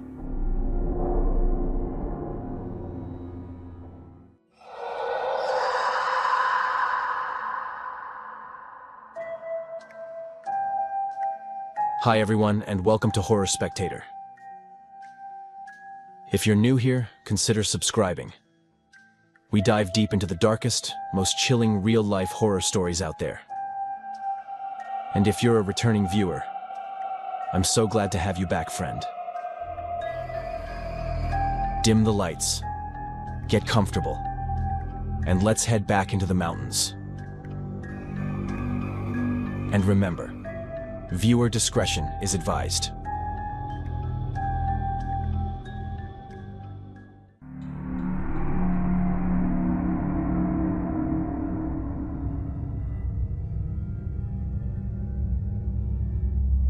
My name is Martin, and what I'm about to share happened in the Great Smoky Mountains about 5 months ago, and it came down partly to carelessness and partly to something closer to bad judgment. It didn't happen directly to me in the way you might expect, but it involved me enough that I feel like it's worth telling, especially if it helps someone else take certain things more seriously. I've always been the kind of person who enjoys climbing, camping, and spending time outdoors. It's something I've done for years. Even though I'm not from the Appalachian region, I grew up around forests, so I'm used to the kinds of rules that come with being in those environments. I won't say I believe every story you hear about the woods, but there are enough things that don't have clear explanations to make you think twice. Around that time, I had planned one of those short trips I like to take every now and then. Nothing extreme, just a few days away, and I had already booked a cabin in the Smokies. I was planning to bring my dog, Greggy, like I usually do, he's used to it, and he handles those environments better than most people I know. The thing is, I'm 20, and I still live with my parents, so I'm in that phase where I want my independence, but I don't have the financial stability to fully move out yet, which means there's always some level of compromise involved. When I mentioned the trip at home, my mom immediately suggested that I take my cousin with me. He's 18, but he's had a rough time. He's repeated a few years in school, gets into trouble often, and a lot of that comes from the situation at home. His parents argue constantly, and it's the kind of environment that affects you whether you realize it or not. I grew up with him, so I know him well, and while I care about him, he has a tendency to act without thinking, to push boundaries just to see what happens, and in a place like that, that kind of behavior can get you into serious trouble. Still, he's always looked at me in a way that's hard to explain, almost like I'm someone he listens to more than others, like an older brother figure, even though we're close in age. So, when my mom insisted, I agreed, but I made it very clear from the start that if he was coming with me, there were rules, and not the kind you can ignore when you feel like it. I told him that I would be the one making decisions out there, that if I said something needed to be done, it wasn't up for debate, and that the reason for that wasn't control, it was safety. He agreed without much resistance, and I could tell he genuinely wanted to get out of the house for a while, given how things had been going with his parents, so for once, he didn't argue. The first couple of days actually went better than I expected. We settled into a routine quickly. During the day, we'd go out for hikes, nothing too intense, just enough to explore the area. And in the evenings, we'd cook outside on a small stove I had brought with me, then spend some time talking or playing cards before turning in. Greggy stayed close the entire time, like he always does, calm, alert, never straying too far. It felt normal, almost surprisingly so, and I remember thinking that maybe bringing him along had been a good idea after all, that maybe he just needed a break from everything else. But like I said earlier, there were rules, and I made sure he knew them from the beginning. The kind of rules people who spend time in those mountains tend to pass along. Don't respond if you hear your name called from somewhere you can't see. Once it gets dark, you stay inside. You lock everything, keep the lights low, and you don't go wandering around outside for no reason. He knew all of this. We had gone over it more than once, and at least on the surface, he didn't seem to take issue with any of it. This happened on the third day. It was already dark. We had closed everything up, shutters in place, door locked. And I was in the shower when I thought I heard something. It sounded like the front door opening. Not loudly, not violently, just enough to catch my attention.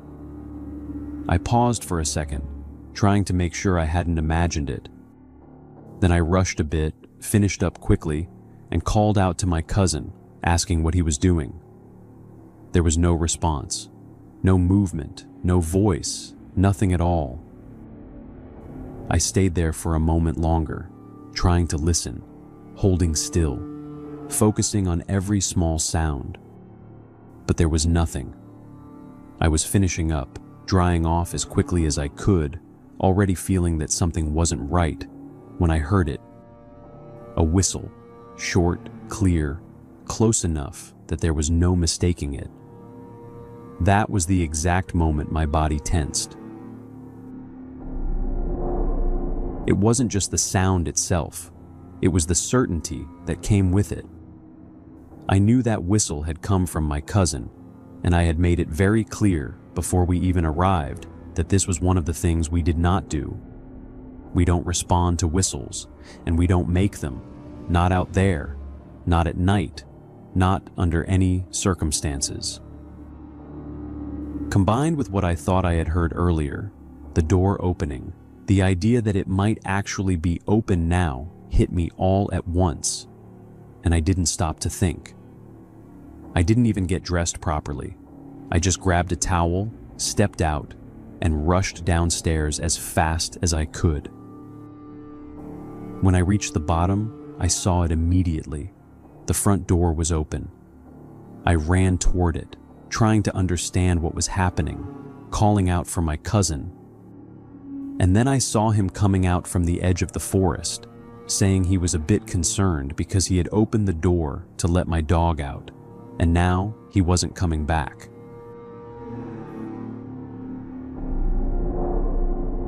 I can't fully explain the feeling that hit me at that moment, but anyone who has a pet will understand it. It was instant panic. I called out for Greggy, and I heard him, not barking normally, but making a sound that was closer to distress, something strained, something wrong.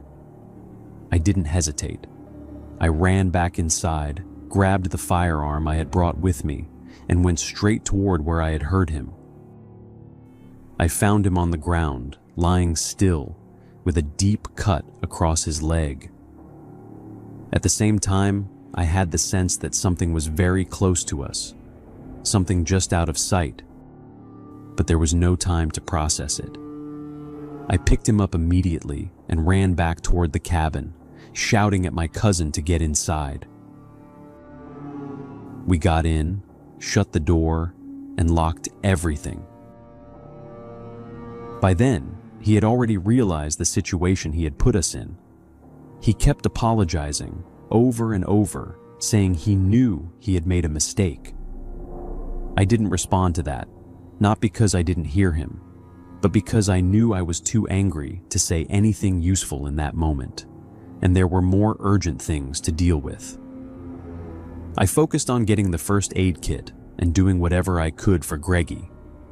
We had no way of leaving right then, no quick access to a vet, so all I could do was try to stabilize him as best as possible and hope we could get him proper help in the morning. The wound was bad, deeper than anything I had dealt with before, and it was hard not to think about how much worse it could have been. It couldn't have been more than 15 minutes after we got inside when something hit the cabin door with a level of force that made the entire structure shake. In that instant, it was clear that whatever was outside was trying to break it down. I couldn't tell if it was an animal or a person. There was no way to know, but the intent was obvious. Acting on instinct, I fired a shot upward, not aiming at anything, just trying to create enough noise to scare it off, whether it was human or not. Right after that, I told my cousin to help me move the sofa, and we pushed it against the door, adding whatever we could to reinforce it. We checked the windows quickly, made sure everything was secured, and then stayed inside, blocked in, waiting. Throughout the night, we heard repeated impacts against the cabin. Not constant, but enough to make it clear that whatever was out there hadn't left.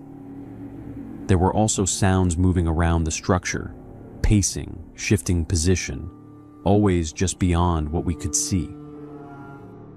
We had no signal, no way to call for help, no one nearby who could hear us. My cousin was in full panic at that point, barely able to stay still, and Greggy was getting weaker, his breathing more shallow as time went on. I don't think I've ever been more afraid of losing him than I was that night. Eventually, around 6 a.m, the noise stopped. Not gradually, just gone. We waited anyway, about an hour, making sure it wasn't coming back, listening carefully before making any decision. When I was certain it had been quiet long enough, I told my cousin to grab everything he could carry, and we moved. I picked Greggy up and held him as carefully as I could, and we ran straight to the car. We didn't look back, didn't stop, just got in and drove out of there as fast as possible. Once we were out, we contacted the authorities immediately, explained everything, told them there was something in that area with enough strength to damage a structure like that. They told us it likely fell under wildlife jurisdiction and directed us to the park rangers. When I spoke to them, they said there hadn't been any reports of large animals in that specific area that could cause that kind of damage, but they would still look into it.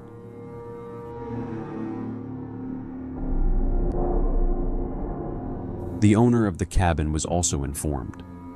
He was understanding, said nothing like that had ever happened before, and refunded the stay without any issue.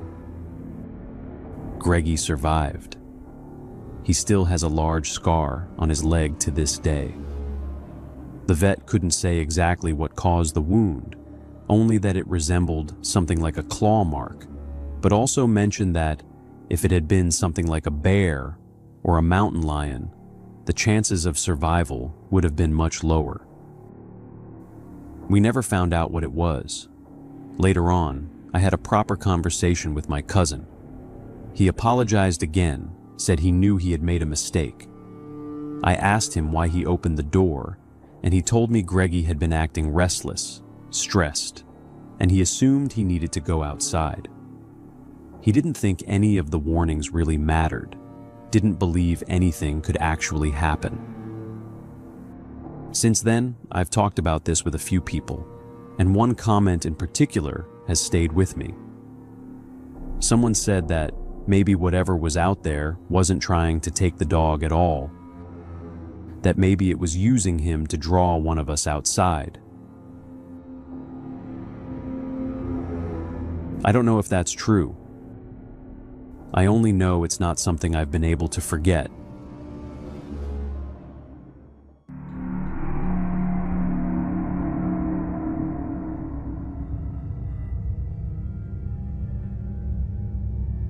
My name's Dustin. I'm 18, and even though I should probably be done with school by now, I failed a couple of years along the way, so I'm still stuck there while most people I grew up with have already moved on. What I'm about to tell you happened just a few weeks ago in a part of the Appalachian Mountains I've known almost my entire life. My parents own a small cabin out there, nothing fancy, just something they've held on to for years because it means a lot to them. And because of that, I grew up spending a lot of time in those woods. Enough to know the trails, the shortcuts, the areas where you can move fast, and the ones where you really shouldn't. I still live with them, so I follow their rules more than I'd like to admit. But every now and then, I need space, and the cabin has always been that place for me. The problem is, they also know exactly what I tend to do when I'm out there alone, and they weren't too happy about the idea of me going this time. We had been arguing more than usual, nothing extreme, just the kind of tension that builds up when you're trying to have your independence while still living under someone else's roof, and they were pretty clear about not wanting me out there unsupervised. However, as always, I found a way around it. I told them I had something going on with rugby, that I'd been selected for a short training thing and needed to be away for a couple of days. It wasn't convincing, not really, but it was enough, and I'm not proud of it, but it worked. In reality, I packed my stuff and headed straight to the cabin, planning to spend 3 days there, just disconnect, do my own thing, and not deal with anyone. Only 3 people knew I was going. That's important, and it's something I haven't been able to stop thinking about since. Even though the cabin is comfortable enough, I've always preferred sleeping outside.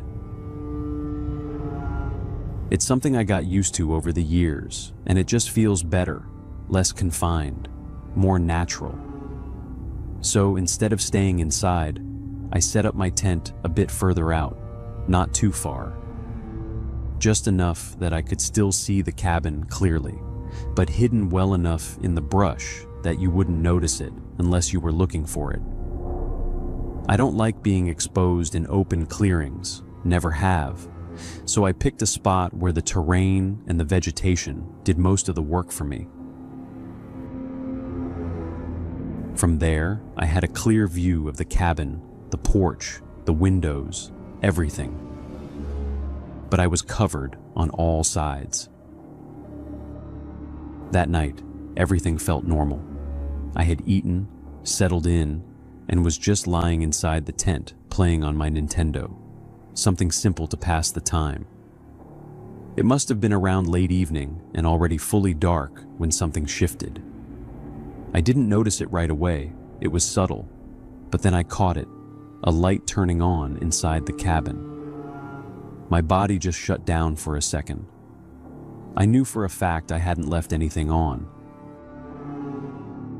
I had double-checked before heading to the tent, and more importantly, no one else was supposed to be there. I had no idea how anyone had managed to get inside the cabin. I'm always careful with that kind of thing. I double-check everything before I leave, doors, windows, anything that could be used as an entry point. It didn't make sense. The only explanation that crossed my mind was that it had to be someone who had been there with me before, someone who already knew the weak spots.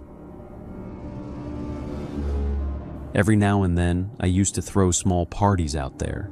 Nothing too crazy, at least not at first. But even when you invite people you trust, they tend to bring others along, and after a while you lose track of who's who. Things would get a bit out of hand sometimes, and looking back, it's not that hard to believe that someone might have been paying more attention than they should have. I stayed completely still, staring through the small opening of the tent, trying to make sense of it, when I saw movement. Two figures approached from the side of the cabin, moving with purpose, not hesitating, not looking around like they were lost. At the same time, someone inside opened the front door and let them in. I had no idea who they were. They were all dressed in black, and their faces were covered with something dark as well, masks or fabric. I couldn't tell exactly from where I was. There was nothing distinctive about them. Nothing I could use to place them. Even the way they moved didn't give me anything useful. Their posture, their build, the way they carried themselves, it all just blended together in a way that made it impossible to recognize anyone. I kept trying to match something I was seeing to someone I knew, but there was nothing there to grab onto, no detail that made sense of it. Just shapes moving in the dark without any identity I could attach to them. My chest tightened in a way I can't really explain. It wasn't panic right away. It was something colder and more focused. I lowered the brightness on my screen immediately and shifted closer to the ground, making sure there was no light spilling out of the tent.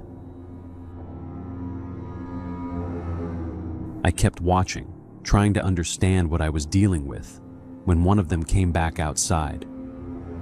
He stepped onto the porch, holding something in his hand, and as he moved a little further out, I could see it clearly. It was a baseball bat. Then he said my name. Not loud, not shouting, just calling it out like he knew I was close, like he wasn't guessing. That was the moment everything stopped being uncertain. They weren't there by chance, and they weren't just breaking into the cabin. They were there for me. I didn't wait. I didn't try to grab everything or think it through. I took what I could reach without making noise. My phone, a small flashlight, and the essentials, and left everything else behind. I eased my way out of the tent, keeping low, using the terrain to stay out of sight, and once I had enough distance between me and that clearing, I started moving faster. Not toward the car. Going that way would mean taking a longer route, and if they knew me well enough to call my name, there was a good chance they knew where I usually parked. I wasn't going to risk running straight into them. Instead, I headed in the opposite direction, into thicker forest, toward a route I knew would eventually lead me to one of the nearby small towns. It's not exactly close, about an hour and a half if you keep a steady pace, but I knew I could make it. I grew up in those woods, and even in the dark, I could read enough of the terrain to keep moving without getting lost. Luckily, this was one of the first things my parents had ever taught me. If I ever got lost in the woods, or if something happened and I needed help, I was supposed to make my way, as fast as I possibly could, to the nearest town. At first, I tried to stay quiet, moving fast, but also controlled. But after a few minutes, I heard something behind me. Not close, but not far either. That was enough. I picked up the pace, pushing through branches, uneven ground, not caring about the noise anymore. My only focus was distance. Every now and then, I thought I heard movement, maybe more than one person, but I didn't turn around. I didn't want to confirm it. Time felt strange during that run. It could have been 20 minutes or an hour. I honestly don't know. But eventually the forest started to thin out, and I recognized where I was. When I finally reached the outskirts of the town, I didn't slow down until I saw lights from houses, until I knew I wasn't alone anymore. I went straight to a place where I knew someone would be, knocked harder than I ever have in my life. And when they opened the door, I must have looked completely out of it. I tried to explain, but it came out in pieces. Luckily, it was one of my closest friends who lived there, and I knew he stayed up late. I also knew he wouldn't hesitate to open the door for me. We ended up deciding that, whether my parents found out or not, the best thing to do was call the police. Those 3 men knew I was going to be there alone, which also meant they knew where I studied, where I lived, and the routes I usually took to get around. If they wanted to, they could easily have caught me somewhere else. As I said at the beginning, this all happened just a few weeks ago, and what stayed with me isn't just what happened out there. It's the part that comes before it. Only 3 people knew I was going to that cabin. 3 people I've known for years, people I trusted without thinking twice. I keep going over it in my head, trying to find another explanation, something that makes more sense, but I can't. And that's the part that scares me more. I made it out. Nothing happened to me physically, and I know it could have been a lot worse if I had hesitated even a little. But ever since that night, I haven't been able to shake the feeling that this wasn't random, and that whoever was out there didn't just stumble onto that cabin. They went there knowing I would be there. And they're probably still looking for ways to get me.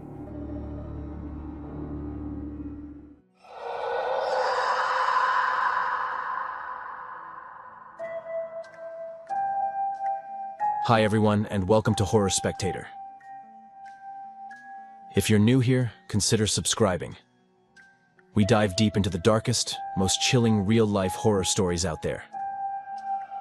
And if you're a returning viewer, I'm so glad to have you back, friend. Dim the lights, get comfortable, and let's head back into the mountains. And remember, viewer discretion is advised.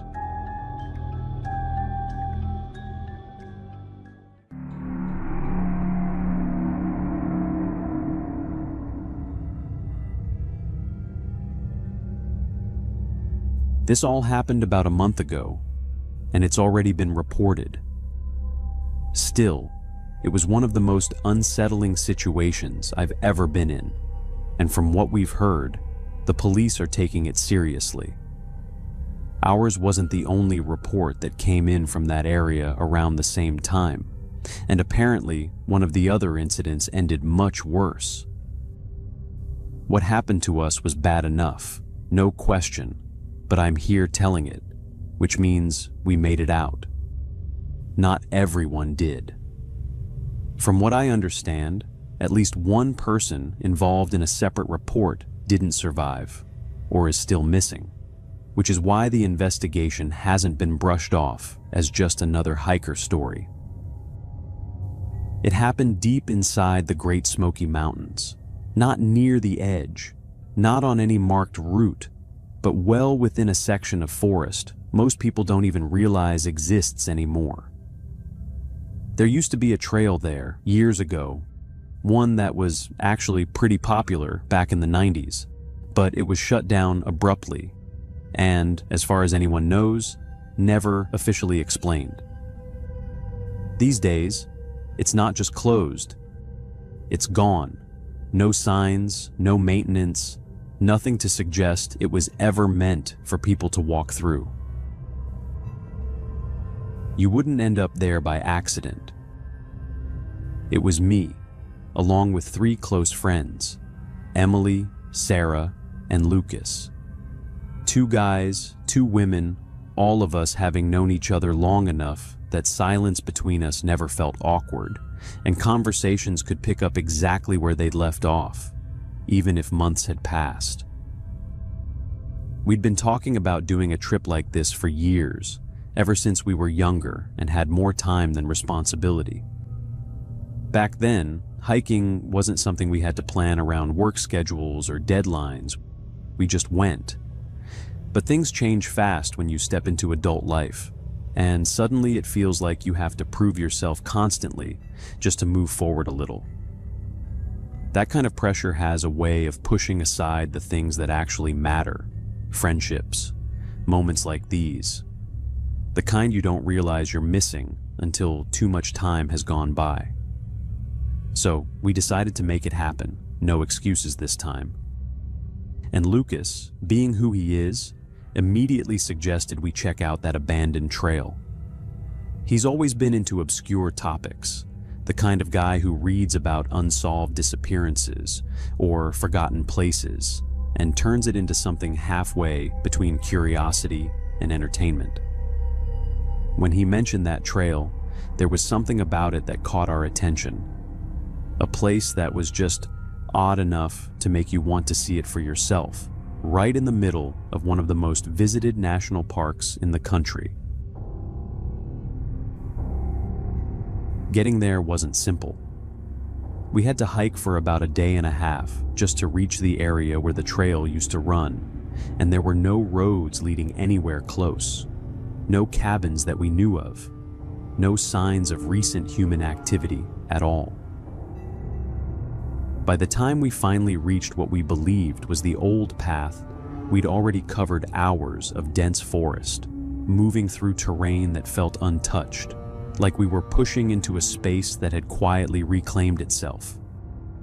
Looking back, the fact that we made it out at all feels more like luck than anything else. I remember we'd been walking for several hours that day, maybe 5, maybe a bit less, when we started thinking about setting up camp.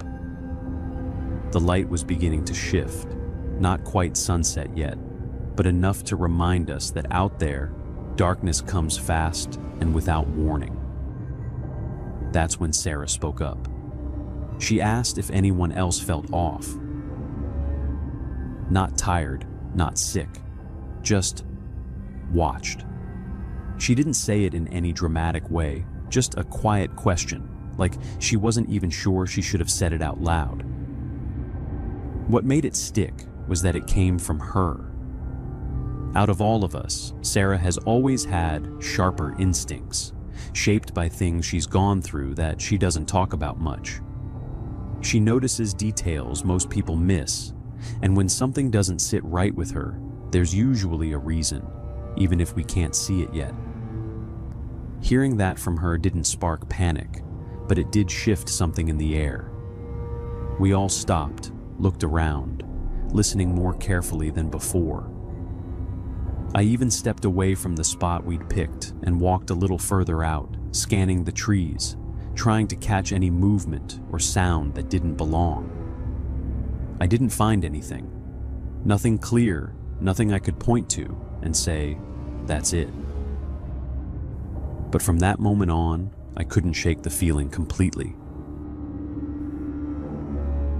It wasn't overwhelming, more like something different, easy to ignore if you tried, but hard to forget once it had been mentioned. We talked it over and decided to move.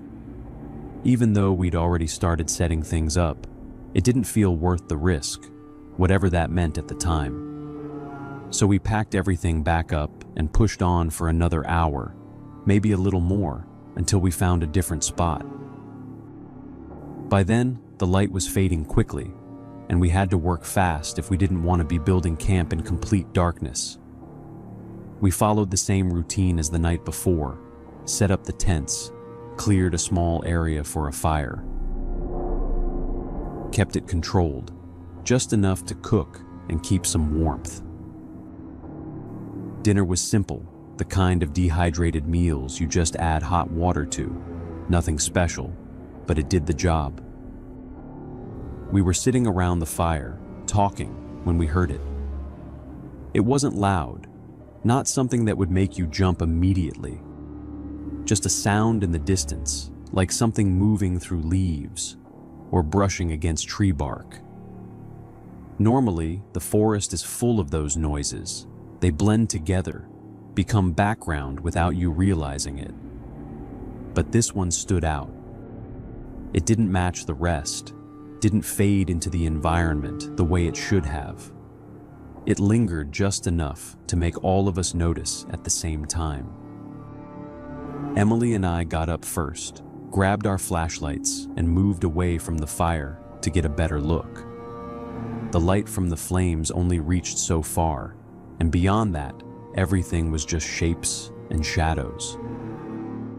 Our flashlights were strong, cutting through the dark in narrow beams as we swept them across the trees, the ground, any space where something could be hiding. We didn't see anything. No movement, no reflection, no sign that whatever made that noise was still there. So after a few minutes, we headed back. We stayed up for a while longer after that, probably another couple of hours, talking about random things, nothing related to what we'd heard. Eventually, one by one, we turned in for the night. I've never been a great sleeper, especially outdoors, and I tend to wake up at least once or twice during the night. That's just how it's always been, and it doesn't help that my sleep gets lighter in unfamiliar places. That night, I woke up not long after lying down, maybe 15 minutes, maybe a bit more. I realized I hadn't gone to the bathroom before getting into the tent, which I usually make a point of doing. I'd had a bit to drink earlier, nothing excessive, just enough that I knew it was going to catch up with me sooner rather than later. So, I decided to get up before it became impossible to ignore. I moved as quietly as I could, since we'd all just gone to sleep, and were still in that light phase where any small noise can wake you up. I didn't want to disturb anyone, especially Sarah, because I knew that if she heard something and didn't immediately understand what it was, she wouldn't sleep for the rest of the night. Because of that, I didn't even turn the flashlight on. I just stepped away from the tent slowly until I was far enough to take care of what I needed. I had my phone with me and the proper flashlight as well, the stronger one, but I kept both off at first. While I was there, I heard something again, a faint noise coming from a bit further ahead, not directly from the campsite, but close enough to notice. I walked a little in that direction, still trying to stay quiet, thinking it was probably a small animal. I knew that if I went back without checking, I wouldn't be able to relax, so I moved a bit further out to confirm it. It turned out to be a small rodent, not exactly a rat, something similar, just going about its usual business. Then I turned back toward the camp. That's when everything went to hell. As soon as I started walking back, I heard a different sound, this time clearly coming from the direction of the tents. I slowed down, expecting that maybe one of them had gotten up for the same reason I had. But as I got closer, I saw someone who wasn't part of our group. There was no confusion about it. It was a man. He was tall, broad-shouldered, dressed entirely in dark clothing, and the way he moved made it clear he wasn't just passing through.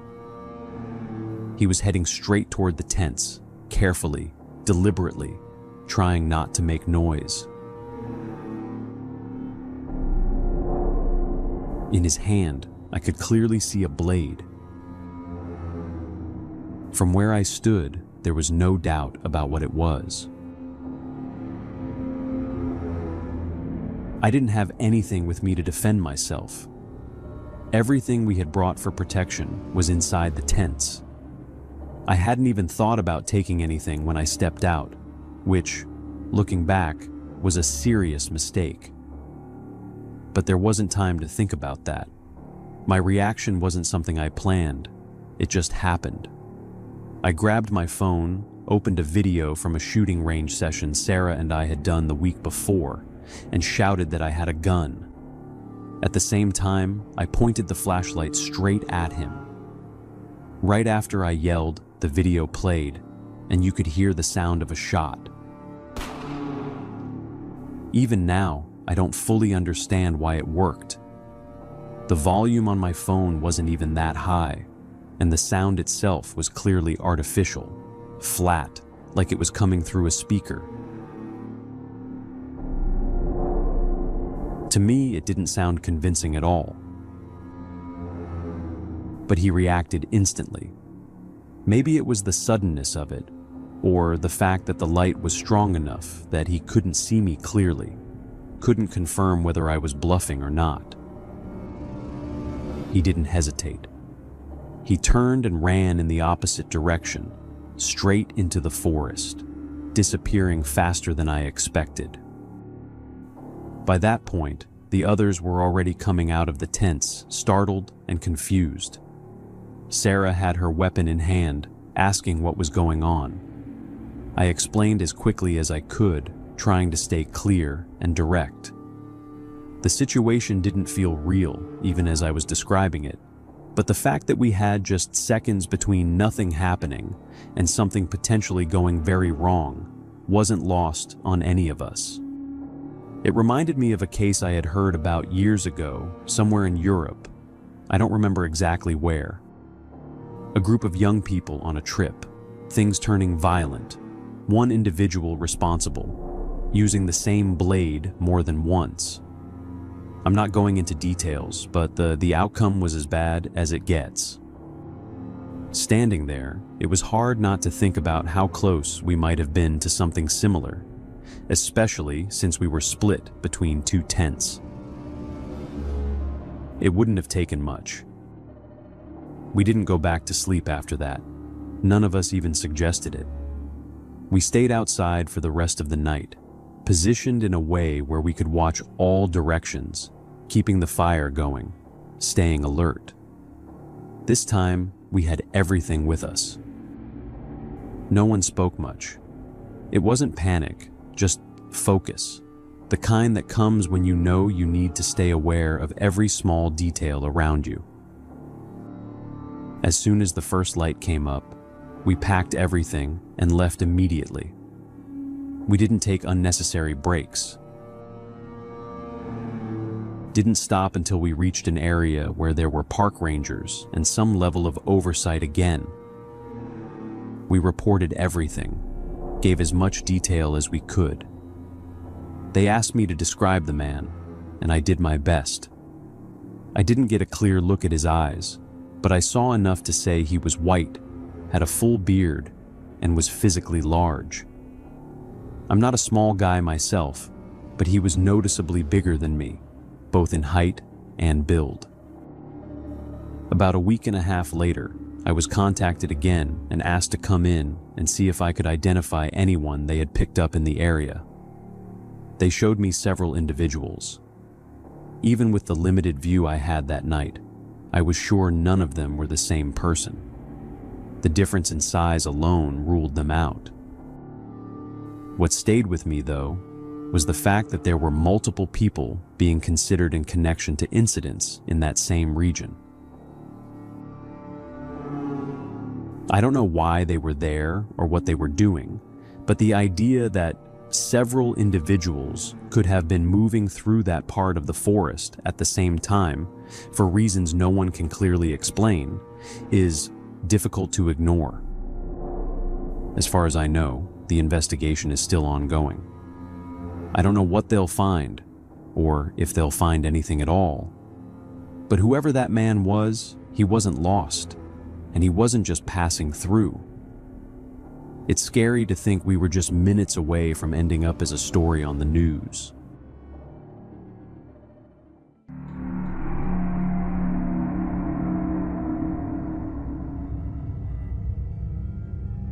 I don't know if the story I'm about to tell is particularly well told, or if I even have much of a talent for telling it.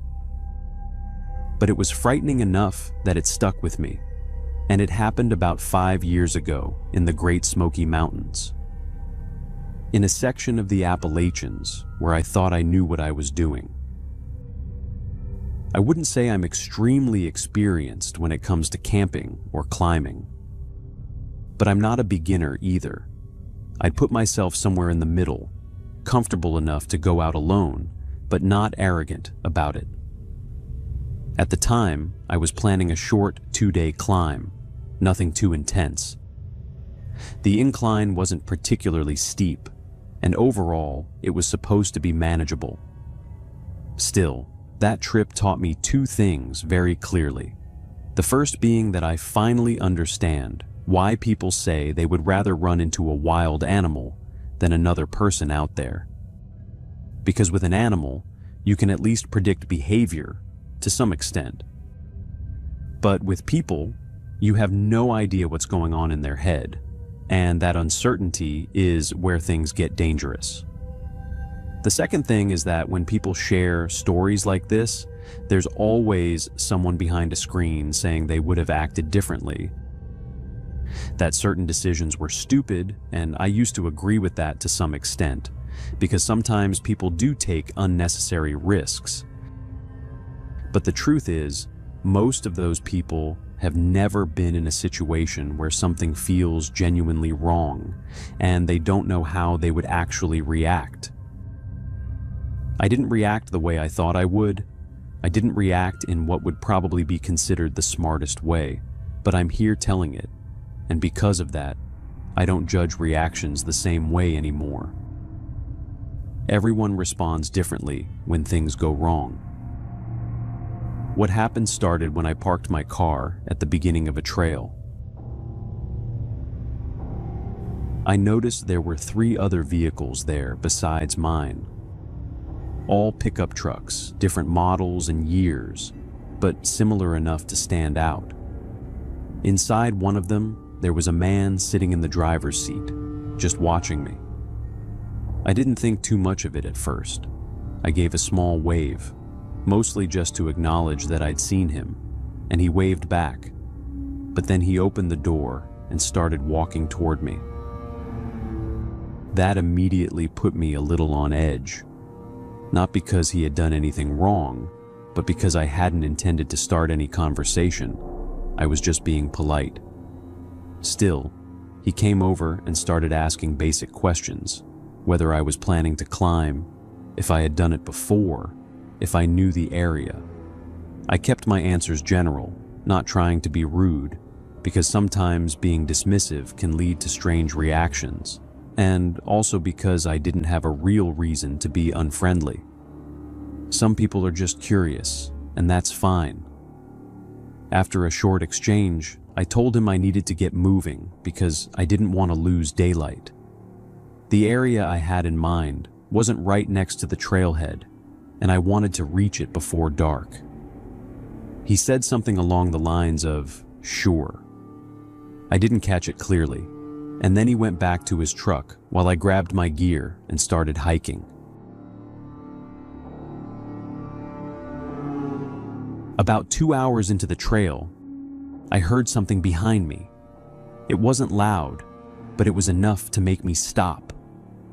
Instinctively, I stepped off the trail and positioned myself behind a cluster of trees, not fully hiding, but enough to stay out of direct view. Less than a minute later, I saw him. It was the same man from the pickup, walking along the trail I had just been on, looking around in a way that didn't feel casual, more like he was checking the area. My first thought was that he might be looking for me, that he had followed me and was trying to figure out where I had gone. At the same time, I tried to stay reasonable about it, because it was still a public trail. He had every right to be there. It was entirely possible he was just hiking like I was, maybe even stopping to look around at the surroundings. I hadn't asked him what his plans were, and he hadn't told me, so there was a plausible explanation. I decided to give him the benefit of the doubt, but I wasn't willing to ignore the feeling completely. So I let him get far ahead, waited until I couldn't see him anymore, and then made a decision that changed the rest of the trip. Instead of continuing deeper, I turned back, planning to camp much closer to my car. If anything happened, I wanted a clear way out, something I could reach quickly without having to think twice. I waited around 15 minutes before moving again, just to be sure he had enough distance ahead of me, and then I started heading back. At that point, I thought that would be the end of it, just an uncomfortable interaction that didn't lead anywhere. By the time the day was coming to an end, I set up camp not far from the trailhead, maybe a 15-minute walk from my car, close enough that I could get there quickly if needed. I put up my tent, got a small fire going, and tried to settle into the evening. It was around 11:30 at night when he showed up again. He walked straight into my campsite and started talking to me like nothing had happened. At that point, my stress level was already high, and my reaction was sharper than before. I asked him what he was doing there, whether he had been following me, and told him I had already seen him on the trail earlier. He immediately went on the defensive, telling me to calm down, saying he hadn't followed me, that he had gone further up the trail and was now heading back to his truck, and that he had seen my fire and decided to come over and say hello. It didn't sound convincing. I told him that was fine, but that I wanted to be left alone, that he should keep going.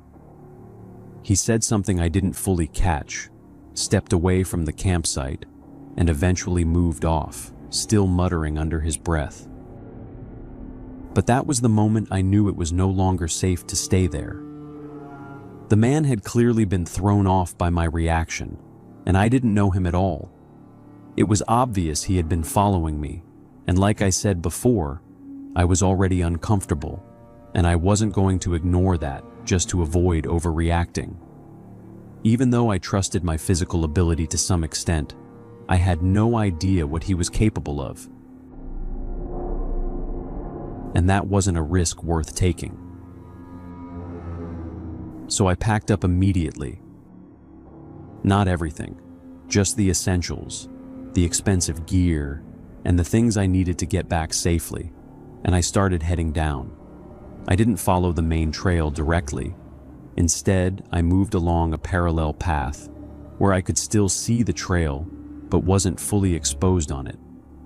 I kept a steady pace, faster than I normally would, focused on getting back to the car as quickly as possible.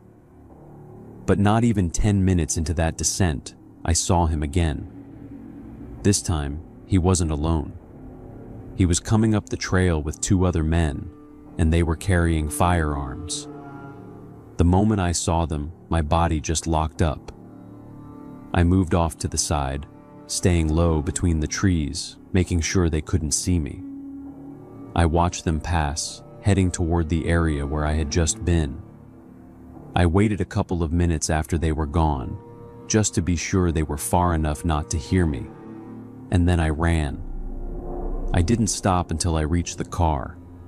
I got inside, locked the doors, and drove out of there immediately. As soon as I had some distance, I called the police and reported everything. They responded faster than I expected. Within about 18 minutes, they were already in the area where I had been. They called me back to say the pickup was still there, but there were no signs of the men. Later, I found out the truck had been reported stolen 4 days earlier. After that, I never heard anything else. No updates, no follow-up that led anywhere I could see. What I do know is that if I hadn't trusted that initial feeling, if I had ignored it, or tried to rationalize everything away, things could have ended very differently. I don't think I did anything that would have provoked them, nothing that would justify them targeting me, but the fact that it started with that conversation and continued the way it did was enough for me to understand their intentions weren't good. That's the reason I'm telling this. If something feels off, don't ignore it. Don't worry about being polite or about whether you're overthinking it. It's better to cut a good plan short than to stay and regret it later because you didn't listen to yourself.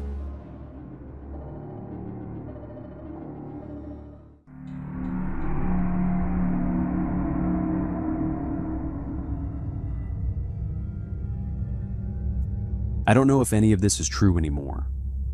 Around these mountains, truth gets worn down the same way the ridgelines do, slowly, by weather and repetition.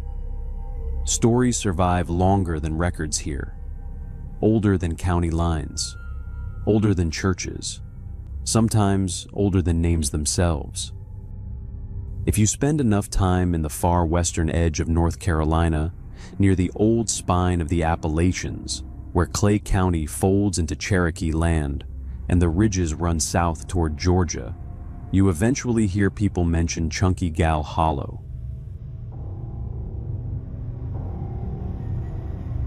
Not directly at first, usually sideways. A warning disguised as a joke. A road someone tells you not to take after dark. A fishing spot nobody fishes anymore. Again, I don't know whether this is a made-up story or not.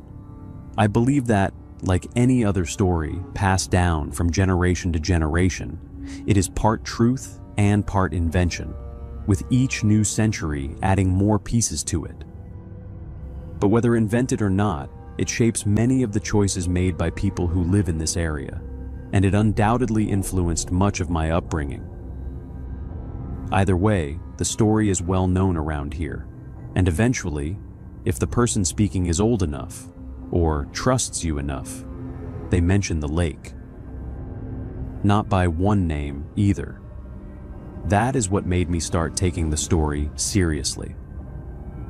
In archived survey notes from the 1800s, the water appears under different descriptions depending on who recorded it.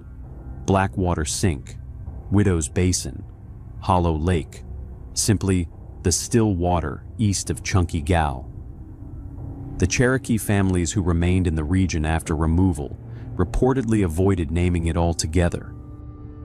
One fragment collected in the late 1930s by a WPA oral history worker references the water that listens. The line was crossed out in pencil in the final transcript. The area itself is real enough. Chunky Gal Mountain exists. So does Chunky Gal Gap. The forest there is very dense, with steep hollows where fog settles and stays, where sound carries strangely, where distances feel bigger. The geography creates natural acoustic dead zones. Hunters still talk about it. You can stand less than a quarter mile from another person and hear absolutely nothing from them if the ridges fold the right way. Before the land became fragmented between Forest Service control, timber claims, and private inheritance disputes, several isolated families lived deep in those hollows year-round. Census records from the early 1800s show small settlements appearing and disappearing without explanation. Entire households simply vanish from later records. Usually historians attribute this to migration, disease, or clerical inconsistency. But in Clay County, there are gaps that locals still notice. names removed from church rolls without burial dates, cabins found abandoned with tools left inside. The earliest version of the lake story appears to date back to sometime between 1817 and 1824, though nobody agrees on the exact year. According to oral accounts collected from descendants in Brasstown and Tusquity, a family named either Ledford, Ledbetter, or Redfern, records differ depending on the speaker, settled near a small body of water deep in the hollow beyond Chunky Gal Gap. What made the family unusual was not isolation. Everyone there was isolated. What stood out was permanence. While other settlers moved downhill after harsh winters or poor harvests, this family remained for generations on the same patch of land. People remembered them as stable, quiet, self-sufficient, and deeply religious. Which mattered, because people say the mountains respected stability more than money or success. The lake itself was considered strange long before the daughter died. Descriptions remain unnervingly consistent across nearly 2 centuries. The water was too cold in summer, too still in wind.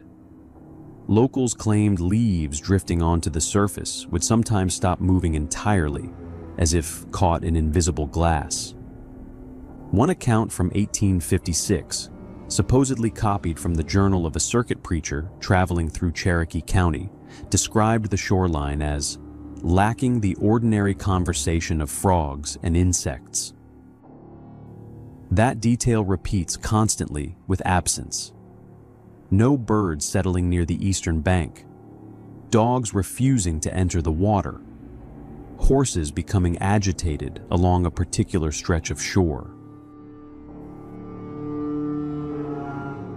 One hunter in an 1891 account claimed he fired at a deer beside the lake and heard no echo return from the shot. Contrary to what most people who don't live here think, none of this was treated as supernatural at first. Appalachia has always produced practical explanations before mystical ones. The only difference is that the more supernatural explanations were more interesting, and so they were repeated and retold more often. But for the people who lived here and wanted to keep living here, it was important to find more practical explanations. People blamed mineral runoff, underground caverns, gas seepage. Some thought the basin connected to deeper flooded cave systems beneath the mountain. A geological survey conducted unofficially in the 1930s supposedly attempted depth sounding and failed to find bottom beyond a certain distance from shore. Whether that story is true is impossible to verify. The survey records were either lost or never formally archived. Then came the story of the daughter. Her name changes depending on who tells it. Eleanor in some versions, Ruth in others. One elderly resident interviewed in Hayesville during the 1970s referred to her only as the oldest girl. But every version agrees on the sequence. She began sleepwalking shortly after her 17th birthday. At first, the behavior seemed harmless. Family members found her standing barefoot in the cabin at odd hours, facing the windows toward the lake. Sometimes she spoke quietly, though no one could understand the words. Her mother reportedly believed she was praying. Over the following months, the episodes worsened and she began leaving the house.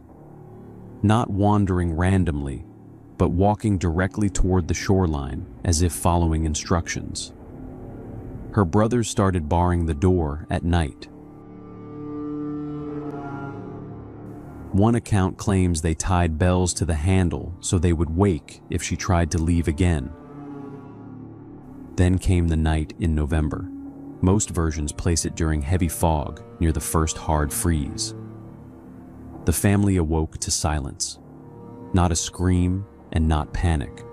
silence so complete it disturbed them awake before they understood why. That older woman, who described the girl as the eldest daughter, used to say that what people heard most in that area was not sound, but the absolute absence of it.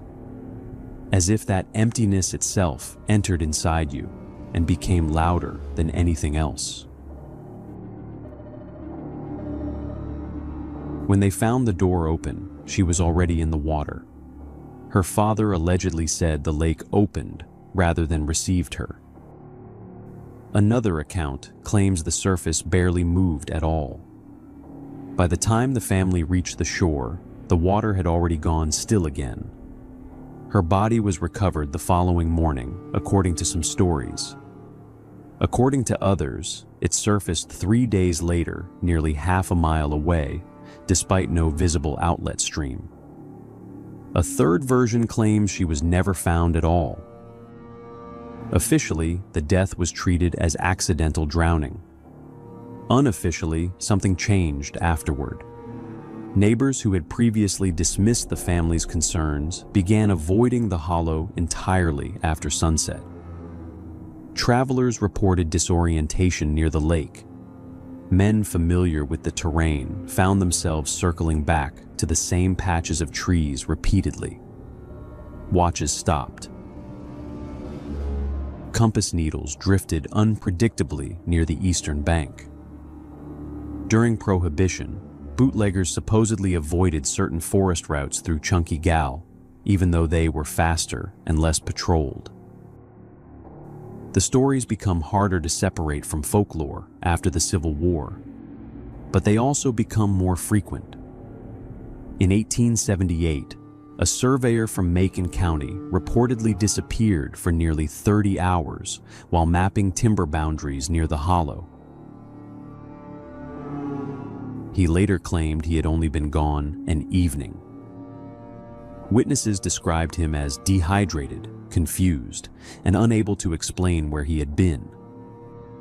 In 1912, according to local rumor, 2 boys camping near the lake returned home, insisting the stars reflected in the water before appearing in the sky above them.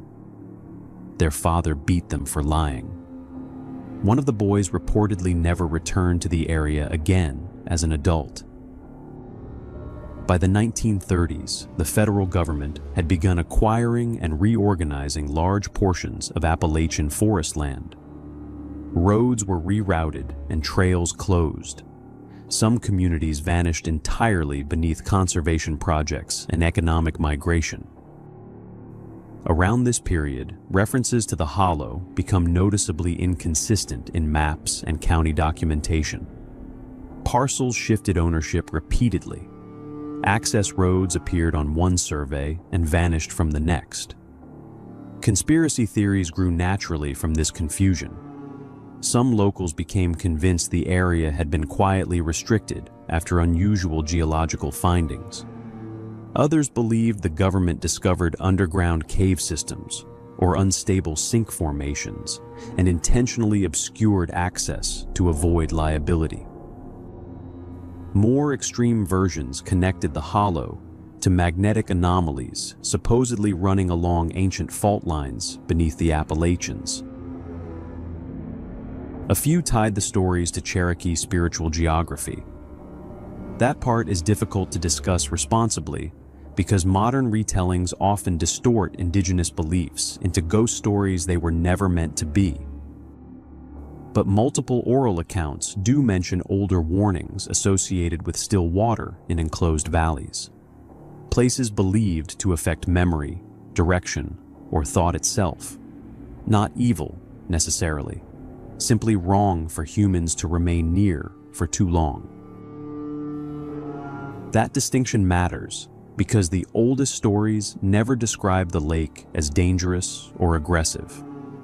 It does not attack people, and it does not drag them under. Instead, people describe a gradual narrowing of perception around it, a softening of urgency. The longer someone remains near the shore after dark, the less important leaving begins to feel.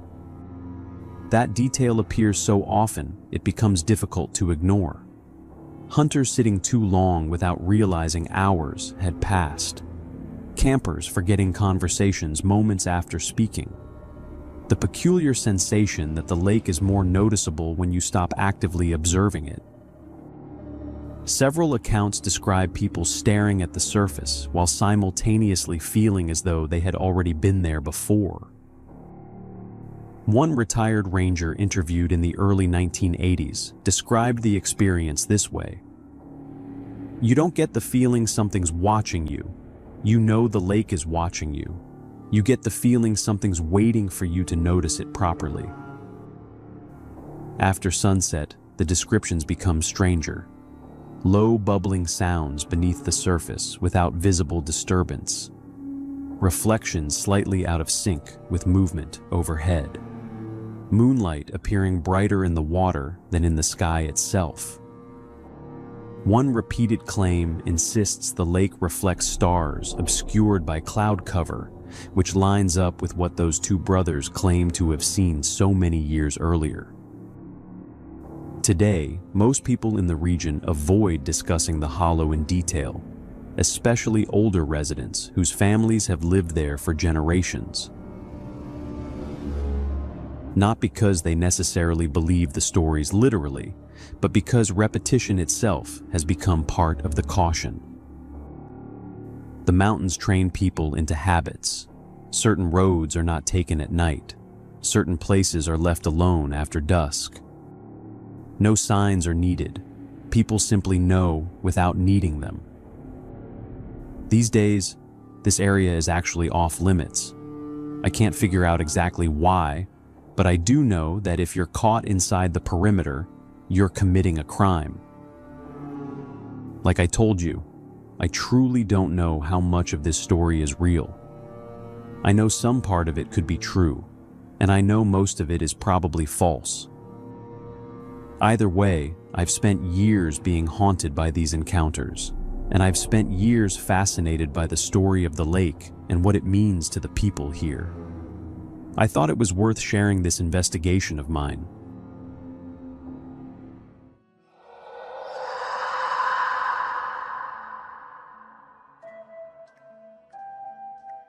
Hi everyone, and welcome to Horror Spectator. If you're new here, consider subscribing. We dive deep into the darkest, most chilling real-life horror stories out there. And if you're a returning viewer, I'm so glad to have you back, friend. Dim the lights, get comfortable, and let's head back into the mountains. And remember, viewer discretion is advised.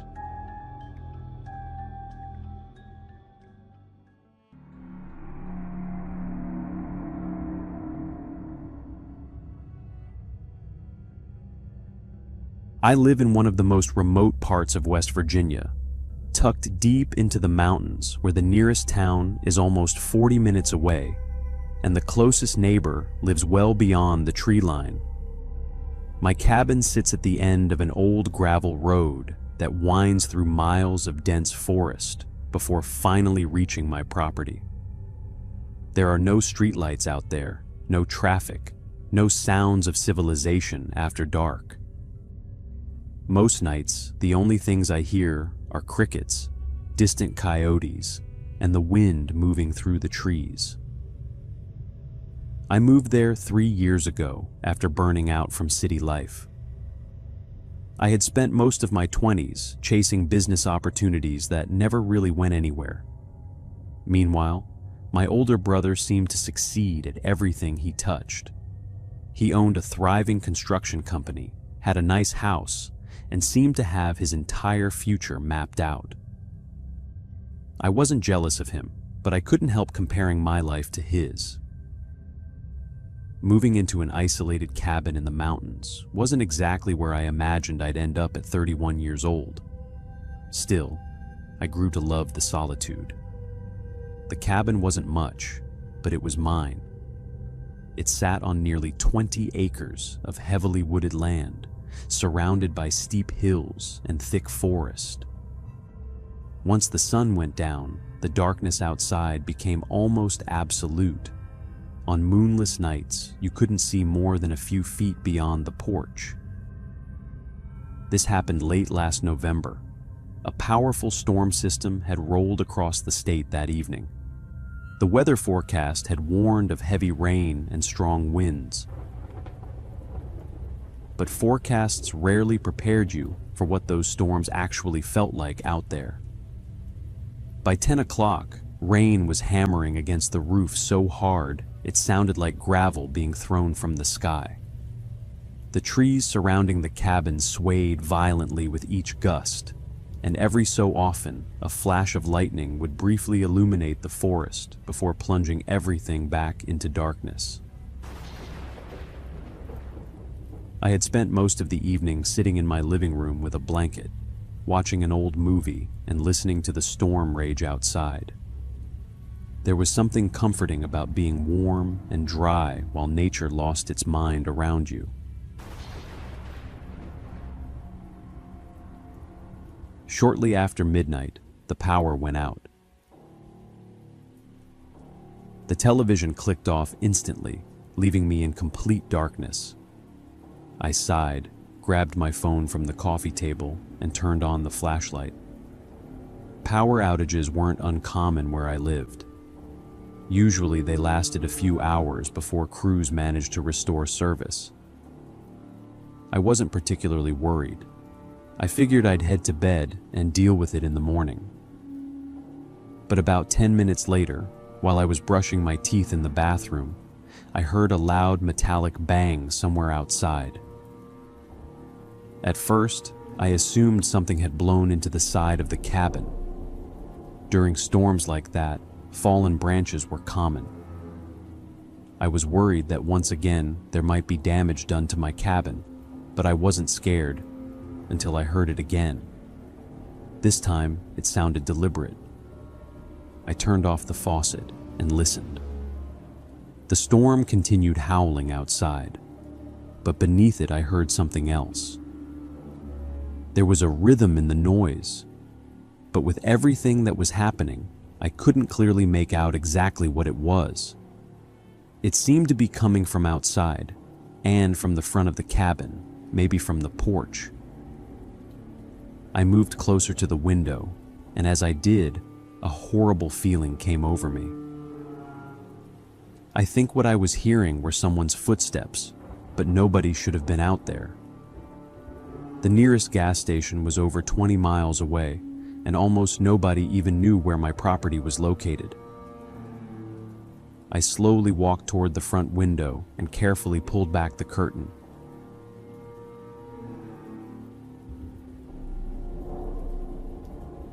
At first I saw nothing except rain. Then lightning flashed. For less than a second, I saw a figure standing at the edge of my porch. The moment darkness returned, the figure was gone. I immediately stepped away from the window. My heart was pounding really fast now. I told myself there was probably a reasonable explanation. Maybe someone's vehicle had broken down on the road. Maybe they needed help. But even as I tried to rationalize it, something felt wrong. People who need help knock on the door. They don't stand silently outside your house in the middle of a storm. I quietly locked the bedroom door and checked my phone. No signal. That wasn't unusual during bad weather, but it was enough to make my stomach drop a bit. Then I heard something that completely erased any doubt that I was in danger. The sound of a door being crushed, then footsteps from inside my cabin. I stood completely still, partly because I was in absolute panic and my body refused to react. And for a few seconds, all I could hear was my own heartbeat. Then came the unmistakable sound of wet boots moving across the wooden floor. Someone had clearly entered my house. Actually, judging by the multiple sets of footsteps, several people had. I slowly grabbed the rifle I kept locked in a cabinet beside my bed. I wasn't looking for a confrontation, but I wasn't about to sit defenseless while strangers wandered through my home. The footsteps moved through the living room. Cabinets opened. Drawers slid out. They weren't being quiet. They acted like they knew nobody would stop them. Then I heard voices. It sounded like at least 3 men, maybe 4. Their words were muffled, but I could tell they were communicating with each other. One of them laughed, and that sound still makes my skin crawl. There was something deeply unsettling about how comfortable they seemed, as if they had done this before, as if they weren't worried about being caught. I carefully cracked open my bedroom door and looked down the hallway. The power outage had left the cabin pitch black, but occasional flashes of lightning lit up portions of the house through the windows. During one of those flashes, I saw them. 3 men wearing dark rain jackets. One carried a flashlight. Another appeared to be carrying a crowbar. The third was standing near my kitchen, looking directly toward the hallway. I instantly pulled the door shut. A second later, I heard footsteps moving in my direction. I didn't wait. The back of my cabin had a small utility door leading outside. I threw it open and ran into the storm. Rain hit me like a wall. The ground was already turning to mud beneath my boots, and it was hard to keep my balance between the absolute darkness and the uneven ground. I sprinted through the darkness toward an old logging trail that crossed my property. Branches slapped my face and water soaked my clothes within seconds. Several times I nearly fell down the steep hillside. Behind me, I could hear shouting. They had realized I was gone. For nearly 15 minutes, I ran through the woods with no real destination in mind. I just needed distance between myself and the cabin. Finally, after climbing onto higher ground, my phone picked up a weak signal, and I immediately called 911. The dispatcher kept telling me to stay calm while deputies were sent to the property, but it took almost 40 minutes for law enforcement to reach the area. That's the reality of living somewhere that remote. By the time they arrived, the intruders were gone. The front door had been forced open. Several firearms, cash, tools, and electronics had been stolen. The deputies believed the men had probably been watching the property for some time. They likely knew I lived alone and waited for the storm and power outage to provide cover. As you can imagine, I didn't go back to living in that cabin for months. My brother let me stay with him. But eventually, I had to return, and even today, I still live in this cabin.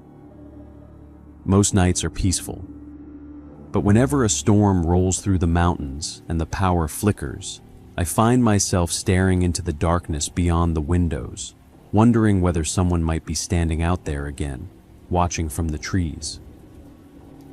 Meanwhile, I have a much safer cabin than I did back then.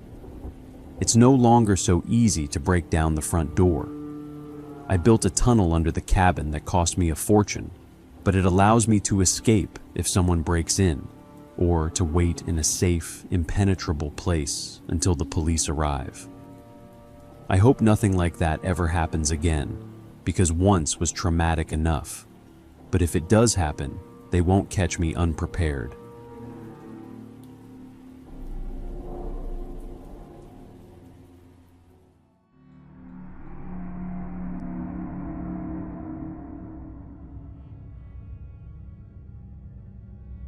My name is Dean, and everything I'm about to tell you happened maybe around 7 years ago. It was easily the most traumatic period of my life, and honestly, I don't think I've managed to connect all the dots even now. I needed years before I could feel remotely comfortable living in these mountains again, and even today, I wouldn't say I'm completely at ease. There are still nights when I hear something outside, or catch myself staring into the woods longer than I should, and my mind goes right back to that time. For a little context, I grew up in West Virginia, and I've spent almost my entire life out here. Isolation was never something that bothered me because it's all I ever knew. My parents owned a huge piece of land that sat completely by itself. No nearby neighbors, no traffic, no kids my age running around. I pretty much grew up alone. I entertained myself with whatever I could find and didn't have much interaction with other people outside of my family. Because of that, I never developed any fear of being by myself or living somewhere remote. If anything, I became more comfortable with solitude than I ever was around crowds. The only time in my life that I really stepped away from that was when I turned 18. I went through a rebellious phase and convinced myself I needed to get out of West Virginia. To me, it felt like a place with nothing to offer someone my age, especially somebody who never went to college. I looked around and couldn't see opportunities, couldn't see a future, and honestly couldn't imagine myself staying there forever. So, I left and ended up in California. I lived there for about 3 years. Then I came back. I came back for 2 reasons. The first one sounds stupid unless you've spent your life in places like these. I was starting to feel suffocated by being around people all the time. I don't know how else to explain it. It was almost like the mountains were calling me back. I missed the quiet. I missed being able to step outside at night and hear absolutely nothing. I missed the feeling of space and the kind of peace that only comes from knowing you're completely alone. The second reason was much less poetic. I was broke. I quit my job because I was being completely taken advantage of, like a lot of people are these days. I couldn't take it anymore. I figured I'd find something else quickly, but that didn't happen. Before I knew it, I had burned through most of my savings and didn't have many options left. Moving back to West Virginia became less of a choice and more of a necessity. The funny thing is that I didn't even resent it. By that point, I already felt like I needed to come back anyway. My parents owned a cabin that they mostly used as a vacation place. They let me move in there instead of going back to live with them, which I appreciated more than I can explain. The cabin sat deep in the mountains, far enough away from everything that nights were genuinely dark, and the nearest neighbors might as well have been on another planet. And honestly, life was pretty good. Over the next 4 years, I built a comfortable routine for myself. I found a job that I actually didn't mind and that paid me well enough. I never had expensive tastes. My biggest expenses were maintaining the cabin and keeping up with the property. Out here, there honestly isn't much to spend money on anyway. I kept to myself, went to work, came home, and spent most evenings enjoying the peace and quiet. For 4 years, everything was fine. Then one night, I had an absolutely miserable day at work and found myself in one of those weird moods where you feel emotionally exhausted and start craving comfort food for no reason.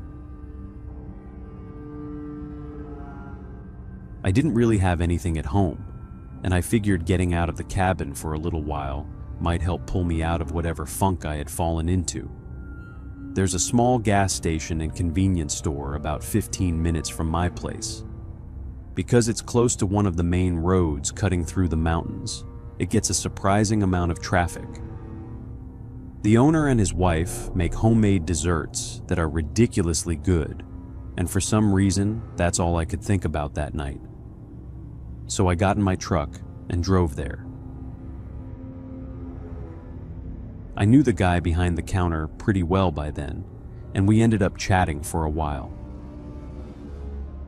He asked how work was going, I complained about my day, and it was honestly just a completely normal conversation. Then another man walked in. He sat next to me and naturally joined the conversation.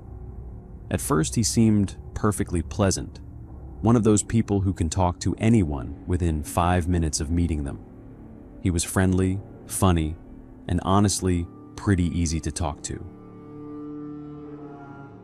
I didn't get a bad feeling from him at all. If anything, I remember thinking he seemed interesting. Then at one point, he touched my arm. It wasn't anything aggressive. It just felt different. A little later, he said something that made it pretty clear he was flirting with me.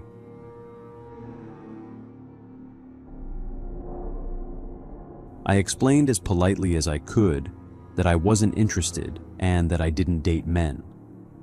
I even told him I had a girlfriend, which wasn't true, but it seemed easier than potentially making things awkward. I wasn't offended or uncomfortable. I'm not remotely judgmental about that kind of thing. What happens between consenting adults is their business.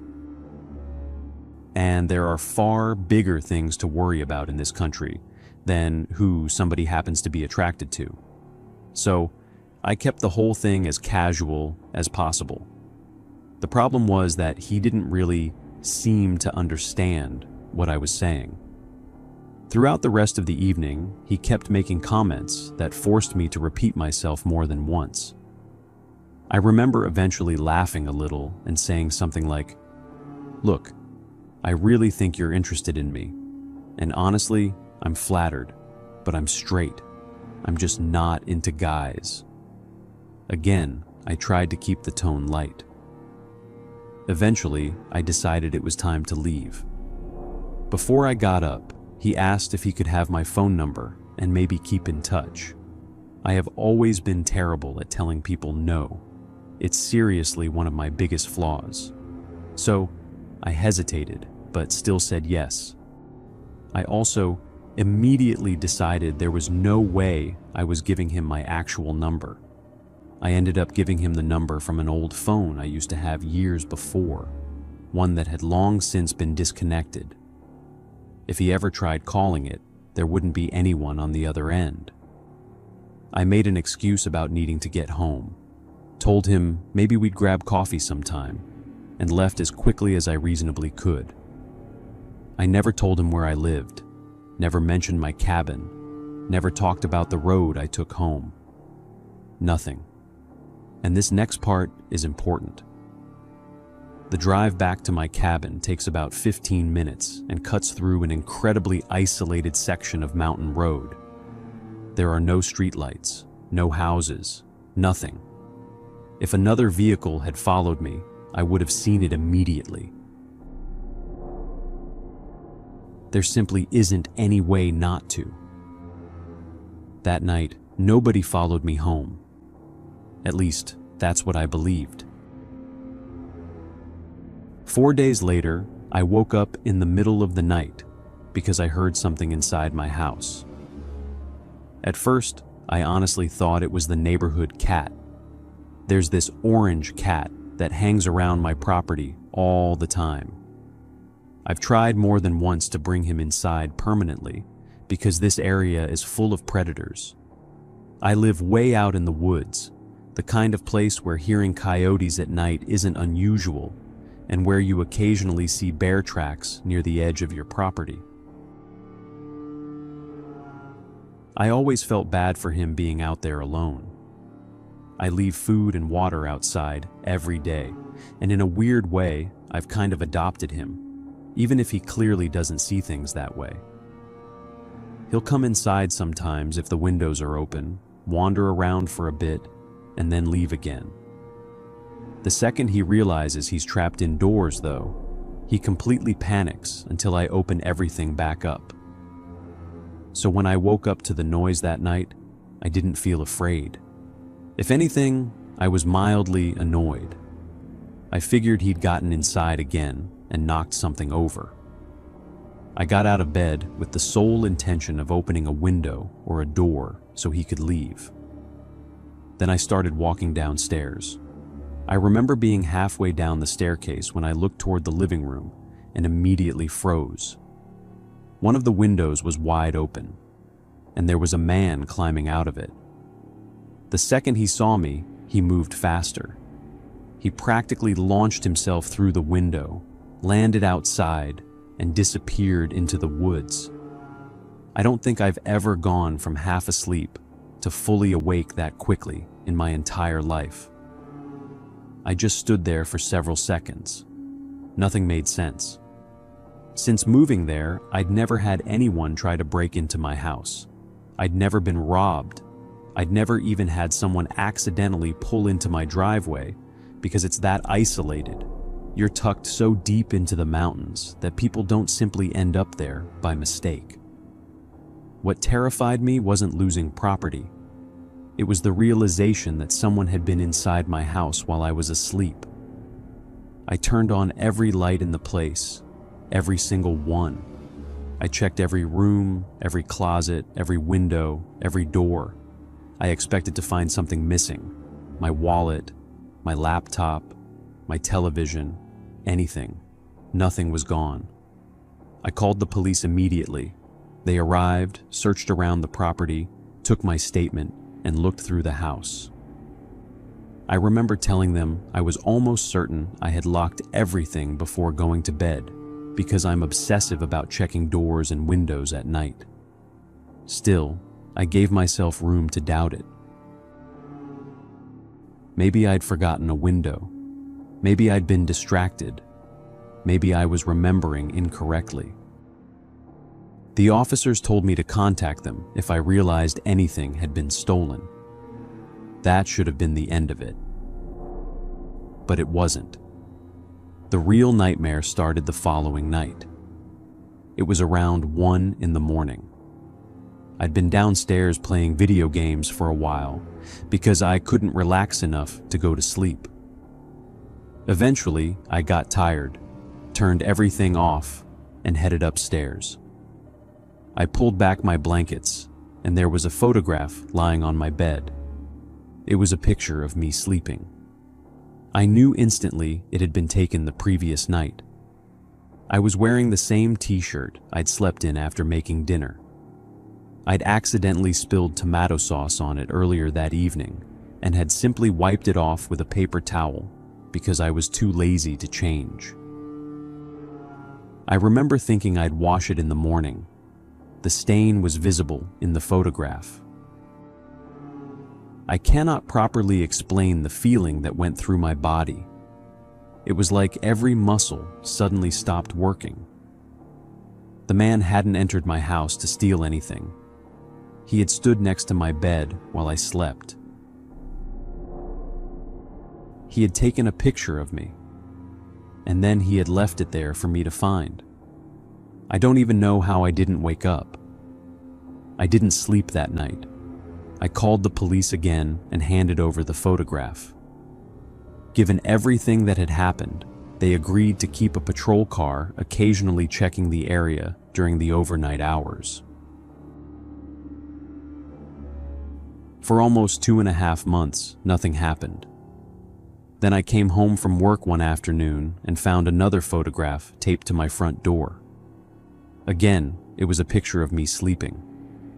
I didn't know when it had been taken, but it seemed recent because I'd gotten a new haircut only a few weeks earlier. Written across the photograph were words asking if I had missed him. I felt this wave of cold run straight through me. I looked around the property. I looked toward the tree line. But there was nothing. I immediately went inside, locked everything, and called the police. That same day, I finally did what my father had been telling me to do for years. I bought security cameras. I installed them everywhere. I also changed every lock in the house because by then I had started wondering whether this person somehow had a key. There was never any sign of forced entry. No broken windows, no damaged doors, nothing. I started sleeping less and less. Days would go by and I'd convince myself it was over. Then another photograph would appear. Always me sleeping. Always recent. I can't properly describe how psychologically exhausting that became. I barely slept. Every creak in the house made me jump. Every sound outside sent me to the windows. Friends started staying over because I couldn't stand being alone anymore. Nothing ever happened when someone else was there, only when I was by myself. And it was almost always after several sleepless nights, when I was so exhausted that I'd finally crash. What puzzled me the most was that I spent hours of my life watching the cameras, and not once did any of them capture someone on screen. In one of the recordings, I think I can see a shadow of someone walking at the edge of the frame, but I'm not completely sure. Eventually, I moved back in with my parents for a while because I genuinely thought I was losing my mind. Then I woke up there one morning and found another photograph of myself sleeping. I don't think I've ever felt fear like that, because at that point, it didn't matter where I went. Whoever this person was could find me anywhere. Eventually, I snapped. One night, I decided I wasn't going to sleep. I left something else in my bed under the blankets and pretended I had gone to sleep. I sat in the darkness and waited. I don't know how many hours passed, but then I saw him. He walked into my room as if he belonged there. I remember every hair on my body standing up. He didn't move like a burglar. He wasn't in a hurry, and he wasn't nervous. He simply stood beside my bed and watched.